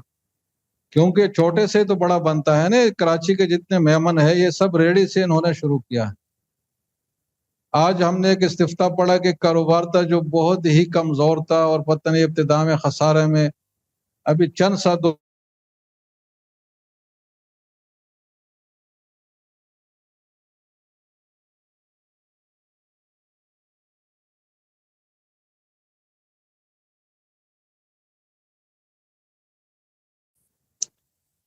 تو سود کی قباحتیں بہت جلد سے ہے اور بہت آخر تک ہیں۔ اس لیے جب آخر تک یہ بحث آپ پڑھیں گے نا تو آپ کے منہ سے خود یہ الفاظ نکلیں گے فَأَذَنُوا بِحَرْبٍ مِّنَ اللَّهِ وَرَسُولِهِ، اور آپ کہیں گے کہ ایسے آدمی کی سزا اس سے کم ہو ہی نہیں سکتی۔ تو یہ ہوا کہ یا تو چھوٹے کاروبار شروع ہی نہیں کیا جا سکتے، یا اگر شروع کرنے کے بعد نقصان اٹھا کر چھوڑنے پڑتے ہیں۔ تو یہ پہلا نتیجہ تھا۔ دوسرا نتیجہ سود کا سرمایہ کی محدود کارکردگی کے توسط سے، دیکھو یہ انہوں نے کہا نا کہ اس کی بنیاد ایسی جیسے کہ بیج جس سے آگے تنا اور پتے نکلتے ہیں۔ تو سود کا جو سرمایہ کاری کی محدودگی پر جو اثر تھا اس کے توسط سے پھر یہ اس کا دوسرا اثر ہے کہ بہت سے لوگ جو روزی میں لگائے جانے کے آرزومند ہوتے ہیں انہیں روزی نہیں مل سکتی، اور چونکہ ان میں سے ہر ایک میں سرمایہ حاصل کر کے چھوٹے موٹے کاروبار کرنے کی سکت نہیں ہوتی، نہیں چھوٹے موٹے کاموں میں سود کا استحصالی بوجھ اٹھانے کی کوئی بڑی قوت ہوتی ہے، اور نہ چھوٹے موٹے کاموں میں سرمایہ دار کو قرض دینے میں کوئی مسرت ہوتی ہے۔ مطلب ادھر سے بھی کوئی رغبت نہیں ہوتی کہ سرمایہ دار ایسے لوگوں کو قرضے دے، اور ادھر سے بھی ہمت نہیں ہوتی کہ وہ ایسے قرضے لے۔ اس لیے بے روزگار انسان روزگار کے حصول پر کوئی قدرت نہیں رکھ سکتے۔ یہ جو بے روزگاری بڑی ہے نا، اس کا تعلق بھی سود سے ہی، ورنہ ہر آدمی کو اگر 1000 روپے 2000 روپے سے بھی کام شروع کرنے کی سکت ہوتی اور پیسے اس کو مل جاتے تو وہ کسی روزگار میں لگ جاتا. تو یہ دوسرا نتیجہ ہوا کہ بے روزگاری اس کے واسطے سے بڑھے گی، کیونکہ کوئی ہمت ہی نہیں کر پائے گا، کیونکہ دوسری طرف قانون کی گرفت جو ہے وہ سود خوروں کے پاس ہے، عدالتی نظام ان کا ساتھ دیتا ہے، پولیس چوکی اس کے پاس ہے، سب چیزیں اس کے پاس. تیسرا نتیجہ سود کا یہ ہوتا ہے کہ جن کاموں کو سود کے استحصالی بوجھ کے باوصف یعنی اس کے باوجود جب شروع کیا جاتا ہے تو ان میں منافع کی شرح کو اونچا رکھنا بہت ضروری ہوتا ہے. اگر یہ سود کا بوجھ سرمایہ کے کندھوں پر نہ ہوتا نا تو آگے تاجر کو منافع کا شرح اتنے اونچی رکھنے کی ضرورت نہیں تھی، لیکن جب یہ ہے اس کے لیے وہ انشورنس بھی کرائے گا تو اس کے اخراجات بھی لگائے، اور جس نے بلڈنگ کرائے پر دی ہے تو اس نے بھی سود پر رقم لیا تو وہ بھی کرایہ بڑھا چڑھا کر. یہ سب چیزیں جو مل ملا کر چھوٹی چھوٹی ندیاں یہ بڑا سمندر جو بن جاتا ہے وہ منافع کی شکل میں عام آدمی کے لیے. تو ان میں منافع کی شرح کو اونچا رکھنا اس وجہ سے ضروری ہوتا ہے کہ ناظم کار کو، یعنی ناظم کار سے مطلب جو کاروبار چلانے والا آدمی، کہ اس کو نہ صرف سود بلکہ اس کی وجہ سے پیدا ہونے والے مختلف خطرات کے خلاف ادائیگی محرہ کرنا ناگزیر ہوتا ہے. یعنی وہ انشورنس اور یہ سب چیزیں اس وجہ سے ضروری ہے، ورنہ اگر سود کا نظریہ نہ ہونا تو کسی انشورنس ادارے کی ضرورت ہی نہیں ہے. سر یہ فرع ہے اس سودی نظام کے. لہٰذا منافع خوری میں حد سے آگے چلے جانے کا جو اسلوب تجارت اور صنعت میں نظر آتا ہے وہ سود کی وجہ سے. اور جب منافع زیادہ ہو تو قیمت زیادہ ہوگی، جب قیمت زیادہ ہوگی تو خریدار کم ہوں گے. اب آگے دیکھیں چوتھا نتیجہ سود کا یہ ہے کہ ہر چیز کا کرایہ وہ خواہ ملازمین کا ہو یا مکان کا یا دکان کا انتہائی طور پر اونچا چڑھ جاتا ہے، کیونکہ اس میں زمین و مکان یا دکان کی مالیت پر اس کی شکست و ریخت کی ادائیگی کے علاوہ سود شامل کرنا ضروری ہوتا ہے. لہٰذا کرائے کے توسط سے بھی منافع کی سطح کو مزید اونچا کرنے کی بنیاد مہیا ہو جاتی ہے. اب پانچویں قدم کے طور پر منافع کو اونچا رکھنا صرف دو اقدامات. اب منافع کو اونچا رکھنا ضروری ہوا نا تاجر کے لیے. اب منافع کو یہ اونچا رکھے گا تو کیا کرنا پڑے گا اس کو، تو آگے اس کی بات ہے کہ منافع کو اونچا رکھنا صرف دو اقدامات کی وجہ سے ممکن ہوتا ہے، جن میں سے ایک یہ ہے کہ مزدوروں کو ان کے کام کا پورا معاوضہ نہ دیا جائے، اور یہ محرومی طبقاتی کشمکش کی بنیاد بن جاتی ہے. دیکھو یہاں معاشرے میں دشمنیوں کا بھی سبب یہ بن گیا، اور مزدور کے استحصال کا سبب بھی یہ نظریہ بن رہا. چھٹا نتیجہ یہ کہ جو منافع کے اونچا رکھنے کی دو شاخی چال کے طور پر انسان پر مسلط ہوتا ہے، یعنی منافع دو طریقوں سے اونچا رکھنا ممکن ہے نا. ایک تو یہ کہ مزدور کا استحصال کیا جائے، دوسرا یہ ہے کہ تمام چیزیں مسلسل گرانی کا شکار ہوتی چلی جائے اور استحصال کے مارے ہوئے نچلی سطح کے لوگوں کو اپنی ضروریات زندگی مہیا کرنے میں اذیت ناک محرومیوں کا سامنا کرنا پڑتا ہے. مطلب چیزوں کی قیمتیں بڑھائی جائے، تو جب چیزوں کی قیمتیں بڑھائی جائیں گی تو ظاہر ہے لوگ محروم رہیں گے چیزوں کے حصول سے، بہت کم لوگ ان چیزوں کو حاصل کر سکیں گے. اس کی مثال یہ گاڑیاں ہے، یہ گاڑیاں جو ادھر ہم دیکھ کر ہی حسرت کر سکتے ہیں، یہ اگر آپ ایران اور افغانستان میں لیں گے نا تو آپ کو 15-20 لاکھ میں ملے گی، لیکن جب ہمارے ملک میں آتی ہے تو ٹیکس کا 7 گنا قیمت سے زیادہ اس پہ بوجھ ڈالا جاتا ہے. اس سے وہ عام افراد کی رسائی کی چیز نہیں رہے. تو اس طرح سودی نظام کی وجہ سے یہ سب چیزیں کرنی پڑتی. ساتواں نتیجہ جو چیزوں کی بڑھتی ہوئی قیمتوں کی وجہ سے مرتب ہونا ناگزیر ہے، وہ یہ ہے کہ چیزوں کی مانگ اتنی نہیں ہوتی جتنی اگر قیمتوں کو صحیح سطح پر رکھا جاتا تو ممکن ہوتی. لہٰذا کساد بازاری کا خطرہ ہر وقت سر پر منڈلاتا رہتا ہے. دیکھو یہ دونوں الگ الگ خطرات ہیں معاشیات میں، ایک غربت، دوسرا کساد بازاری. غربت تو یہ ہے نا کہ چیزیں آدمی خرید نہیں سکتا، کساد بازار یہ کہ تاجر نے چیزیں تیار کر لی، اس کے پاس پڑی ہوئی، اس کا کوئی خریدار ہی نہیں ہے. تو یہ کساد بازاری بھی معیشت کے لیے بہت ہی نقصان دہ چیز ہوتی ہے. تو وہ خطرہ ہمیشہ برقرار رہتا ہے سر پر کہ بھائی چیزیں ہے تو اس کے کوئی خریدار نہ ملے اور مارکیٹ میں چیزیں پڑی رہیں۔ آٹھواں نقطہ یہ ہے کہ منافع کی سطح کو سود کے تقاضوں کے مطابق اونچا رکھنے کے باوجود کساد بازاری کے خطرے کو ٹالنے کا ایک کثیر العمل طریقہ یہ ہے، یعنی اب کساد بازاری سے بچنا ہے نا، اور سودی نظام کو بھی ساتھ چلانا ہے، تو پھر اس کا طریقہ یہ ہے کہ چیزوں کی پیداوار کو محدود کیا جائے، چنانچہ ہر قسم کے پیداوار کو اس سطح سے آگے نہیں بڑھنے دیا جاتا جس سے منافع کی بلند ترین سطح ممکن ہو سکے، یعنی جب بھی وہ نفع کی سطح متاثر ہونے لگے تو ادھر سے پیداوار روک دی جاتی ہے۔ یہ سودی نظام کا ایک بنیادی طریقہ کار ہے، اس کا اظہار ہر ملک میں اور ہر قسم کی پیداوار میں دیکھا جا سکتا ہے، لیکن غالباً سب سے خوبصورت مظہر، یعنی خوبصورتی بدصورتی کے لحاظ سے خوبصورت مظہر، وہ امریکہ کی زرعی پالیسی ہے، جس کے تحت امریکہ کی حکومت کم و بیش 12 ارب ڈالر ہر سال محض زرعی پیداوار کو کم کرنے پر صرف کرتی ہے۔ اور میں نے جو گروپ میں اعداد و شمار شیئر کیا ہے نا، وہ اسی نقطے کے لیے، وہ آپ پھر پڑھ لے بعد میں۔ یہ تو اس وقت کی بات تھی نا کہ 12 ارب ڈالر، پچھلے سال جو ہم نے تحقیق کی تو 218 ارب ڈالر صرف اس بات پر خرچ ہوتے ہیں امریکہ کے، صرف کہ پیداوار کم کیا جائے، پیداوار کو محدود کیا جائے، کیونکہ اگر وہ پیداوار محدود نہ ہو تو آگے سودی نظام کے لیے خطرہ ہو، تو اس سودی نظام کو برقرار رکھنے کے لیے، اس کو خطرات سے بچانے کے لیے 218 ارب ڈالر یہ کس چیز پر خرچ ہوتے ہیں؟ پیداوار ضائع کرنے پر، اس کو کم کرنے پر۔ اللہ اس زمین میں اگاتا ہے، دیتا ہے، لیکن انسان اس کو روک دیتا ہے تاکہ اس نے جو نظام دنیا کو دیا ہے یہ فیل نہ ہو۔ کتنا بڑا استحصالی چیز چل رہی ہے دنیا کی سطح پر جناب۔ لہٰذا ہر سال یہ رقم سودی قرض پر حاصل کی جائے۔ اب امریکہ کے پاس بھی کہتے اتنی فاضل رقم نہیں ہوتی، تو یہ جو ضائع کرنے کے لیے پیسے ہیں نا، یہ بھی سود پر ہی حاصل ہوتا ہے، تو وہاں بھی سود خور کماتا ہے کہ میری وجہ سے تمہیں چیزیں ضائع کرنی ہے نا، یعنی میری وجہ سے تم نے اپنے بھائی کو قتل کرنا ہے تو اسلحہ بھی مجھ سے ہی خریدو تاکہ اس میں میرا نفع ہو۔ انسان کی محرومی اور سرمایہ کی توانائی، یعنی انسان کے کمزور ہونے اور سرمایہ کے طاقتور ہونے، یہ جو ہم نے نقطہ پڑھا نا کہ انسان دوسرے درجے میں چلا جائے گا اور اصل تفوق کس کو حاصل ہوگا،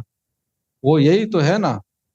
انسان کی محرومی اور سرمایہ کی توانائی کے اس سے زیادہ عبرتناک مثال شاید دنیا کی تاریخ میں اور کوئی نہ مل سکے۔ اب یہ 218 ارب ڈالر اگر دنیا کے غربت پر خرچ کیا جائے تو دنیا سے غربت ختم ہو جائے، لیکن یہ غربت کو مزید پیدا کرنے کے لیے پیسہ خرچ کیا جاتا ہے، اور یہ کوئی فرضی بات نہیں ہے، ثبوتوں کے ساتھ ہے۔ وہ جو گروپ میں میں نے معلومات دی ہے وہ بہت مستند ذرائع سے پورے گراف انہوں نے دیے ہیں کہ زرعی پیداوار پر کے ضائع کرنے پر کتنا خرچ ہوتا ہے، اور حیوانات سے متعلق جو ڈیری اور میٹ وغیرہ کی جو چیزیں اس پہ کتنا خرچ ہوتا ہے، اور باقی چیزوں پر کتنا ہوتا ہے، تو وہ سب آپ وہاں پڑھ لیں، ضرور پڑھ لیں۔ نواں نتیجہ جسے سودی نظام کی چابک دستی مہیا کرتی ہے وہ یہ ہے کہ بجائے پہلے 8 نتائج پر نادم ہونے کے، سود خور ایسا موقف اختیار کرتا ہے جس کی بدولت 8 نتائج میں مزید گہرائی پیدا ہو جاتی ہے، یعنی بجائے اس کے کہ کسی مرحلے پر ندامت ہو اس کو اور اپنے قصورواری کا کوئی حل نکالے، تو یہ ایسے نتائج پیدا کرتا ہے کہ مزید یہ 8 نتائج گہرے ہو جاتے ہیں، اور وہ یہ ہے کہ سرمایہ دار طبقہ حکومتوں کو یقین دلاتا ہے کہ کساد بازاری سے اتنے خطرات پیدا ہوں گے کہ حکومتوں کا نام و نشان مٹ جائے گا، لہٰذا لوگوں کو روزگار اور قوت خرید مہیا کرنے کے لیے حکومتوں کو اپنے اخراجات اپنے آمدنی سے بہت زیادہ رکھنے چاہیے، اس کے لیے بہت زیادہ ٹیکس لگانا پڑے گا اور بہت ساری چیزیں۔ تو چنانچہ دنیا کے بیشتر حکومتیں سرمایہ دار طبقہ کے اس چال میں گرفتار ہے، جس میں پاکستان کی حکومت بھی شامل ہے۔ 10واں نتیجہ یہ ہے کہ اس ترکیب سے حکومتوں کو اپنے جال میں پھانسنے کے بعد سرمایہ دار طبقہ انہی حکومتوں کو اپنے استحکام کا ذریعہ بنا لیتا ہے، یعنی انہی حکومتوں جس کو یہ چاٹ رہے ہوتے ہیں انہوں کو اپنے حفاظت پر بھی لگا لیتے ہیں۔ وہ نہ صرف افراد اور تعمیری اداروں کے آمدنی کا ایک معتدی حصہ کا مالک بن جاتا ہے سرمایہ دار، بلکہ آمدنی کے اس کثیر حصے پر قابض ہو جاتا ہے جو قرضوں پر سود کی شکل میں حکومتوں کو ادا کرنا پڑتے ہیں۔ حکومت کو پیسے بھی یہی دیتا ہے پھر سود پر، اور جس کو گردشی قرضے کہا جاتا ہے نا، وہ اسی طرح کے ملک کے سرمایہ داروں سے ہی حاصل ہوئے ہوتے ہیں۔ سرمایہ دارانہ نظام کے تابع تمام حکومتوں کا وہی حال ہے جو پاکستان کا ہے کہ ہر سال کروڑوں روپیہ قرض لیا جاتا ہے اور اربوں روپیہ سالانہ سود ادا کیا جاتا ہے۔ تو یہ سود بھی ان سے دلوایا جاتا ہے اس لیے کہ تاکہ عوام کے قوت خرید کو وہ مستحکم رکھے، تاکہ اس سرمایہ دار کی چیزیں وہ خرید سکے۔ تو ادھر سے غریب کو لوٹ رہا ہے، ادھر سے حکومت کے ذریعے سے حکومت کو بھی اور غریب کو بھی۔ 11واں نتیجہ یہ ہے کہ امیر امیر تر اور غریب غریب تر ہوتے چلے جاتے ہیں۔ نچلا اور متوسط طبقہ بے روزگاری اور گرانی کے پاٹوں کے درمیان پستا چلا جاتا ہے، اور سرمایہ دار طبقہ اپنے سود کی غیر مختتم آمدنی پر گل چڑے اڑاتا نظر آتا ہے۔ مولانا مناظر احسن گیلانی کے خوبصورت الفاظ میں ایک طرف دولت کا ورم ہوتا ہے اور دوسری طرف معاشی لاغری پیدا ہو جاتی ہے، جس سے ایک طرف دولت کے مرتکز ہونے میں مدد ملتی ہے تو دوسری طرف نفرت کا لاوا کروڑوں انسانوں کے سینے میں جمع ہونا شروع ہو جاتا ہے۔ 12واں نتیجہ بین الاقوامی کھنچاؤ میں اس وجہ سے ظاہر ہوتا ہے، یعنی جب یہ بات ملک کی سطح پر آتی ہے نا تو ملک پریشر میں آ جاتا ہے کہ میرے اندر غربت بڑھ گئی اور میرے جو چیزیں ہیں وہ باہر ملکوں میں نہیں جاتی، تو ایکسپورٹ پر پھر یہ ملک اتنا توجہ دینا شروع کرتے ہیں۔ یہ جو ایکسپورٹ کی جنگ ہے نا بہت زیادہ، اس کے پیچھے بھی سود کا پریشر ہے۔ تو 12واں نتیجہ بین الاقوامی کھنچاؤ میں اس وجہ سے ظاہر ہوتا ہے کہ ہر ملک کوشش کرتا ہے کہ اس کی برآمدات بڑھے، یعنی ایکسپورٹ بڑھے اور امپورٹ جو ہے وہ کم ہو، تاکہ ملک کے اندر بے روزگاری جسے سود نے پیدا کیا ہے وہ ایکسپورٹ کے پھیلاؤ کے نتیجے میں دوسرے ملکوں میں منتقل ہو سکے۔ ہر ملک جو ایکسپورٹ بڑھاتا ہے تو اس کا بین السطور مطلب یہ ہوتا ہے کہ اپنے ملک کی بے روزگاری کو دوسرے ملک میں دھکیل دے۔ لیکن چونکہ باقی ملک بھی اس بیماری کے مریض ہوتے ہیں تو اس لیے کوئی ملک اس سمت میں کوئی واضح کامیابی حاصل نہیں کر سکتا۔ البتہ بین الاقوامی کھنچاؤ بڑھتا چلا جاتا ہے اور بعض اوقات اس میں شدت جنگ کا روپ اختیار کر لیتی، تو یہ ملکوں کی جنگ کا اور کھنچاؤ کا ذریعہ بھی یہ بنتا ہے۔ 13واں نتیجہ تمدن اور تہذیب کے سب سے قیمتی عنصر انسان کی تمدنی سطح کی زبون حالی ہے۔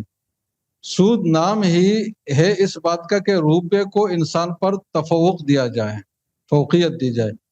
کیونکہ یہ انسان کی محنت کے نتیجے سے کوئی سروکار نہیں رکھتا ہے سود، بلکہ اگر انسان محنت ضائع بھی ہو جائے تب بھی سرمایہ دار اپنا سود چھوڑنے پر تیار نہیں ہوتا، چونکہ سودی نظام کا علم اطلاق ہی سرمایہ کے تفوق اور انسان کی ثانویت کا اعتراف ہے۔ لہٰذا کچھ تعجب نہیں کہ نئے تہذیبی روایت میں شرافت، رزق حلال اور انسان کی قیمت مسلسل گرتی چلی جاتی ہے،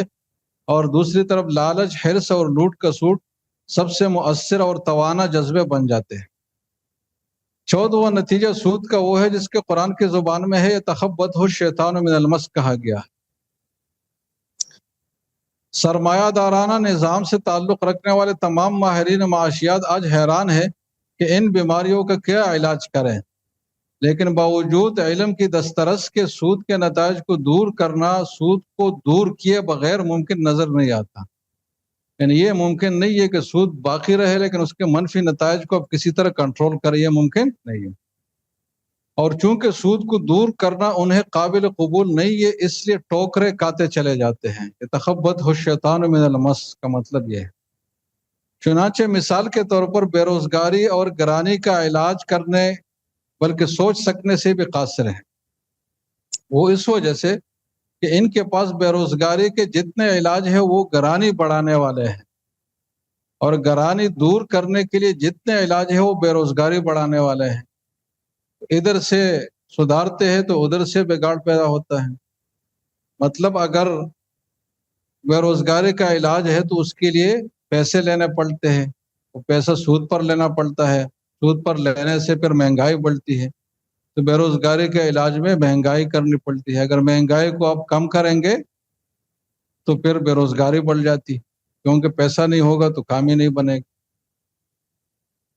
اور گرانی دور کرنے کے لیے جتنے علاج ہے تو بے روزگاری بڑھانے والے ہیں۔ لہٰذا عصر حاضر کے معاشیات کے سب سے بڑے مسائل کے مقابلے میں ماہرین معاشیات کی بے بسی قابل رحم بھی ہے، عبرتناک بھی ہے، اور یہ تخبط الشیطان من المس کا صحیح مطلب بھی آپ کو اسی وقت سمجھ آئے گا کہ مسائل کا کوئی حل آپ کو نظر نہیں آئے گا۔ 15واں پہلو اس بات کا یہ ہے کہ دیوان بکار خیش بے انتہا ہوشیار، یعنی مطلب یہ سود خور لوگ جو ہے نا یہ بے انتہا ہوشیار بھی ہے۔ سرمایہ دارانہ سودی نظام کو سب سے بڑا خطرہ اس چیز میں ہے کہ کئی سرمایہ اس قدر وافر نہ ہو جائے کہ سود کو بہت کم کرنا پڑ جائے یا بالکل ہی معدوم کرنا پڑے۔ لہٰذا سود کو مستقل حیثیت دینے کے لیے ضروری ہے کہ ایسا انتظام کیا جائے کہ سرمایہ کبھی بھی وافر مقدار میں مہیا نہ ہو۔ سمجھ رہے جناب؟ اب اس کے لیے سب سے اہم اقدام وہ ہے جسے بینکوں کا ریزرو کہا جاتا ہے۔ چونکہ سودی نظام کی وجہ سے معاشی ناہمواری، اندرونی کھنچاؤ اور بیرونی دباؤ کے ساتھ بازاری کے خطرے ہر وقت سر پر منڈلاتے رہتے ہیں، لہٰذا بینک اپنے پاس آنے والا سب روپیہ قرض پر نہیں دیتے بلکہ اس کا کچھ حصہ ریزرو میں رکھتے ہیں تاکہ اگر یک دم مانگ آئے تو اسے چکایا جا سکے۔ جتنا ریزرو اونچا ہوگا اتنا ہی سرمایہ کی فراہمی محدود ہوگی۔ اگر ریزرو 33% ہو تو بچتوں کا 3 گنا قرض دیا جا سکتا ہے، اگر 25% ہو تو 4 گنا قرض دیا جا سکتا ہے، اگر 20% ہو تو 5 گنا، اگر 10% ہو تو 10 گنا قرض دیا جا سکتا ہے۔ اب مثلا ہمارے ملک میں 45% ریزرو رکھا جاتا ہے، چنانچہ 2 گنا سے کچھ ہی زیادہ قرض دیا جا سکتا ہے۔ اب یہ جو ریزرو کی پالیسی ہے، فلسفہ ہے، اس کے پیچھے اصل بات یہ کہ سرمایہ اتنے وافر مقدار میں نہ آئے مارکیٹ میں کہ جس سے سود کو ختم ہونا پڑے۔ سرمایہ کی جو قلت ہے نا یہ ہمیشہ انہوں نے برقرار رکھنا ہوتا ہے، تبھی سودی نظام چلے گا ورنہ نہیں۔ تو ادھر سے سرمایہ کی قلت، ادھر سے پیداوار کی قلت، اور قدرتی پیداوار اگر حاصل ہو رہا ہے تو اس کو نہ ہونے دو، یہ قلتیں ان کو برقرار رکھنی پڑتی ورنہ سودی نظام نہیں چل سکتا۔ سرمایہ کے رصد میں اس مصنوعی کمی کے ساتھ ساتھ اس کی مانگ میں حکومت کے خسارے کے بجٹ کے توسط سے اضافہ کروا لیا جاتا ہے۔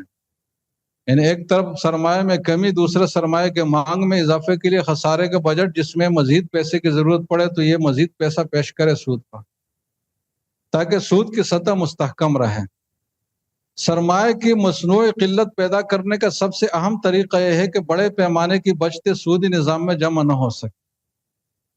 بچت آمدنی سے خرچ کم ہونے کی وجہ سے پیدا ہوتی ہے نا، کہ آمدنی سے خرچ کم ہو تو بچت پیدا ہوگی۔ اب اگر بے روزگاری عام رکھی جائے تو جنہیں روزگار فراہم کیا جائے انہیں ان کی استعداد سے کم تر مقام پر رکھا جائے اور ضروریات زندگی کی قیمتوں کو مسلسل بڑھایا جائے تو ظاہر ہے کہ یہ 100 گنا عمل بچتوں کو بڑھنے نہیں دے گا اور سرمایہ کو اپنی مصنوعی کامیابی یعنی مصنوعی قلت کی قیمت ملنے میں کوئی رکاوٹ نہیں ہوگی۔ اور وہ قیمت کیا ہے سرمایہ کی کامیابی کی قیمت؟ سود ہے نا، سود کی ادائیگی۔ گویا سود ایک خودکار نظام ہے جس میں سرمایہ ہمیشہ ضرورت سے کم رہے گا تاکہ اس کی کامیابی کی قیمت اس سے ملتی رہے۔ اس استحصال کے تسلسل میں کبھی کمی نہیں آ سکتی کیونکہ اس کے مستقبل کی حفاظت خود اس کا طریقہ کار کرتا ہے۔ 16واں پہلو یہ ہے کہ سودخوار طبقہ اپنے مفاد کی حفاظت کے لیے ہر چیز کو داؤ پر لگانے کے لیے تیار رہتا ہے۔ چنانچہ جب انسان اپنی محرومیوں کے خلاف آواز اٹھانا شروع کرتے ہیں تو سود خور انتہائی مسکین شکل بنا لیتا ہے اور منافع کو جو سود کے استحصال کا ظاہری مظہر ہے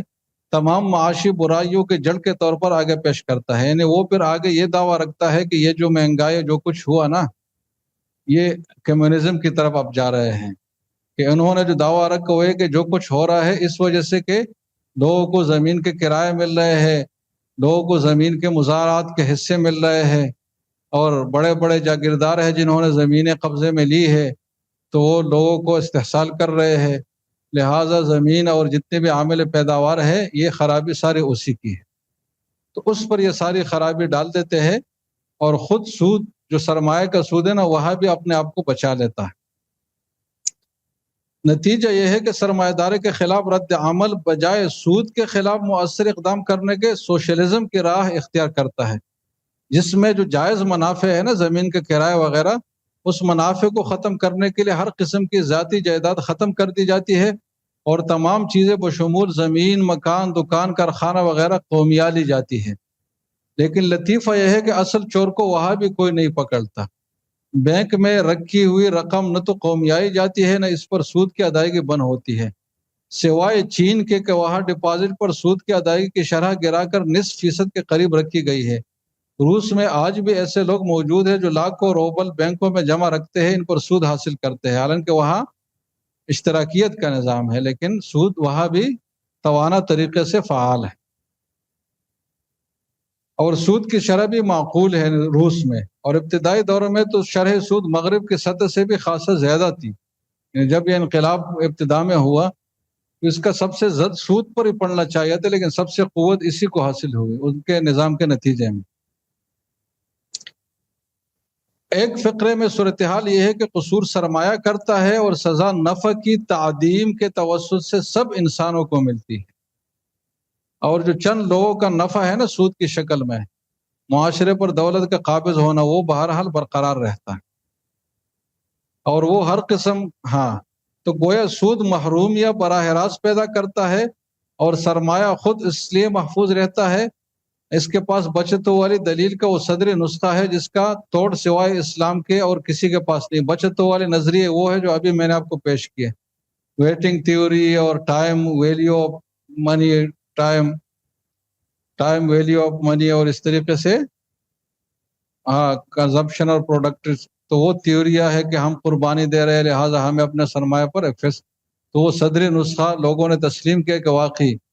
یہ جیسے کہ یہودی ہولوکاسٹ کو استعمال کر رہے ہیں نا اپنے ہر ظلم کے لیے، تو یہ سودی سرمایہ اپنے اس چیز کو ہر ظلم کے لیے استعمال کرتا ہے۔ سود کے ان 16 نتائج سے نہ سمجھنا چاہیے کہ صرف اتنی ہی برائیاں سود میں ہے۔ سچی بات یہ ہے کہ علم ابھی خام ہے، اور سرمایہ دارانہ نظام کی انتہائی کوشش ہے کہ سود پر تحقیق کرنے کے لیے ادارے قائم نہ ہوں۔ 16 نتائج کی نشاندہی ظاہر کرتی ہے کہ ہم نے ابھی چوتھائی راستہ بھی طے نہیں کیا، کیونکہ حضرت عبداللہ بن مسعود کی روایت کے مطابق نبی اکرم صلی اللہ علیہ وسلم نے فرمایا کہ سود کے اوبال 73 قسم کے ہیں، اور سب نے ادنا قسم ایسی ہے جیسے کوئی اپنی ماں سے بدکاری کرے۔ تو یہ جملہ آپ کو بڑا تیز نظر آئے گا، لیکن اگر پورے خرابیوں کو آپ جانچیں گے نا تو آپ کہیں گے کہ یہ جملہ بالکل بجا اور برحق ہے۔ استحصال کے 16 مظاہر وہ ہے جنہیں کلام پاک اپنی زبان میں ظلم کہتا ہے۔ اس ظلم اور باقی ظلموں میں گہرائی اور گہرائی دونوں پہلو سے فرق ہے۔ مطلب یہ جو ظلم ہے یہ باقی ظلموں سے کہ کسی کو تم نے تپڑ مارا یا اس کو جان سے مار دیا ایک آدمی کو مثلاً، تو باقی ظلموں سے یہ گہرائی میں بھی زیادہ ہے اور گہرائی اور وسعت میں بھی زیادہ ہے۔ یہ آگے بڑا زبردست جملہ ہے کہ یہ اللہ کی مخلوق کے منہ سے اس کا نوالہ چھینتا ہے اور پھر اس کی جگہ کسی متبادل نوالے کے آنے کا راستہ بھی نہیں چھوڑتا۔ جب تک انسان اپنی آزادی کو ترک اور عزت نفس کو ختم کرنے کے لیے تیار نہ ہو تو نیا نوالہ بھی اس کو نہیں ملے گا۔ اس لیے لوگ پھر عزتیں بیچنے پر اور ان چیزوں پر مجبور ہوتے ہیں۔ یہ جتنے بھی جسم فروش عورتیں ہیں نا، ان کے انٹرویو اگر آپ پڑھ لیں تو انہوں نے اس معاشی مجبوری سے یہ کام شروع کیا ہے، اور وہ بھی اس سعودی نظام کے نتیجے میں کسی اس چیز پر پہنچی۔ نوالا چھیننے والے دوسرے کئی ظلم اور بھی ہو سکتے، لیکن چھینے ہوئے نوالے کی جگہ دوسرا نوالا آنے کا راستہ روکنے والا کوئی اور ظلم نہیں ہے کہ وہ نئے نوالے کا راستہ بھی روک لے۔ ربا چونکہ عملاً، دیکھو یہ وہ بات ہے بڑا سمجھنے کی اور معرفت والی بات، کہ ربا چونکہ عملاً اللہ کی ربوبیت کو چیلنج کرنے کی جرات کرتا ہے، اور اس کے رزاقی کے راستے کا روڑا اس وقت تک بنا رہتا ہے جب تک انسانیت اپنے شرف سے محروم نہ ہو جائے، یعنی یا تو رزاقی سے اب محروم ہوں گے ورنہ اپنے شرف سے محروم ہوں گے۔ تو یہ اللہ کی صفات میں مداخلت کرنے والی بات ہے، اس لیے اللہ اور رسول کی طرف سے اعلان جنگ کا مستحق ٹھہرتا ہے۔ اعلان جنگ آدمی وہاں کرتا ہے جہاں دوسرے آپ کے اتھارٹی پر کوئی اثر انداز ہونے کی کوشش کرے، تو باقی گناہ ایسے نہیں ہے۔ لیکن یہ سود کے گناہ ایسے ہے کہ اللہ کی رزاقیت کو اب لوگوں سے بچا رہے ہیں، اور یہی وجہ ہے کہ ماں کے ساتھ زنا سے 70 درجے گنا زیادہ بڑا ہے۔ اب اگر ہم ان 16 استحصالی اقدامات کا دقت نظر سے جائزہ لیں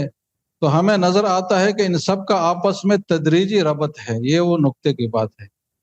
اس مضمون کو اب بعد میں بھی اب غور سے پڑھے اور اس پر بار بار سوچے، کیونکہ یہ بہت گہری باتیں ہیں، کوئی اتنا ایک بار پڑھنے سے یہ سمجھ نہیں آتی۔ تو ان کا آپس میں ایک تدریجی ربط ہے، جیسے بیج بونے کا پودا نکلنے کے ساتھ یا پودا نکلنے کا پودا بڑا ہونے کے ساتھ اگر اس کا پہلا قدم پکڑا جا سکے تو پھر شاید باقی تمام اجزاء پر گرفت ممکن ہو جائے۔ تو یہ سود کے متبادل اساس کی تمہید میں انہوں نے یہ بات کی ہے کہ ہم نے اگر متبادل پیش کرنا ہے نا تو کوئی ایسا متبادل نہ ہو جس سے اس قسم کے نتائج برآمد ہوتے ہو۔ اگر اس قسم کے نتائج برآمد ہو رہے ہیں تو پھر آپ اپنے متبادل پر نظر ثانی کریں، کیونکہ اس سے آپ ایک طریقہ تو بدل دیں گے لیکن بہرحال جو اصل بنیاد ہے وہ آپ کا برقرار رہے گا، اور آپ شرعی نظام کے وہ ثمرات حاصل نہیں کر سکیں گے جو ہے اور جو سلف کے زمانے میں ہمیں نظر آ رہے ہیں۔ اور کیا ثمرات ہے؟ تو مناظر احسن صاحب گیلانی کا ایک سفر نامہ ہے 1000 سال پہلے، وہ ذرا پڑھ لے کہ جب یہ سرمایہ داران نظام نہیں تھا تو دنیا کس کیفیت میں تھی، اور دنیا میں کتنے رزق کی فراوانی اور خوشحالی تھی کہ آپ حیران ہو جائیں گے۔ لیکن جب سے یہ منحوس نظام شروع ہوا ہے، دنیا کے صرف 4-5% لوگ ہیں جو ان شیروں کی طرح ہے جو ہرنوں کا اور بکروں کا اور بھینسوں کا گوشت کھا کر موٹے ہو رہے ہیں۔ تو آپ ان شیروں کی خوبصورتی کو دیکھ کر کہتے ہیں کہ یہ تو بہت ہی اچھے ہیں، لیکن آپ دوسری طرف نہیں دیکھتے کہ کتنے جانوروں کا خون پی کر یہ اتنا موٹا تازہ بن گیا ہے۔ تو جو بھی بڑی بڑی کمپنیاں نا، ایلن مسک اور ان لوگوں کو اب دیکھتے ہیں تو یہ کوئی حلال محنت کا نتیجہ نہیں ہے، اس سودی نظام ہی کا نتیجہ ہے۔ تو بہرحال یہ نقطہ علماء کو بڑے اچھی گہرائی سے خود بھی سمجھنا چاہیے، دوسروں کو بھی سمجھانا چاہیے کہ سود میں اصل قباحت کیا ہے۔ سمجھ گئے جناب؟ تو بس آج اسی پر اکتفا کرتے، وقت بھی پورا ہو گیا اور بہت مشکل بحث بھی تھی۔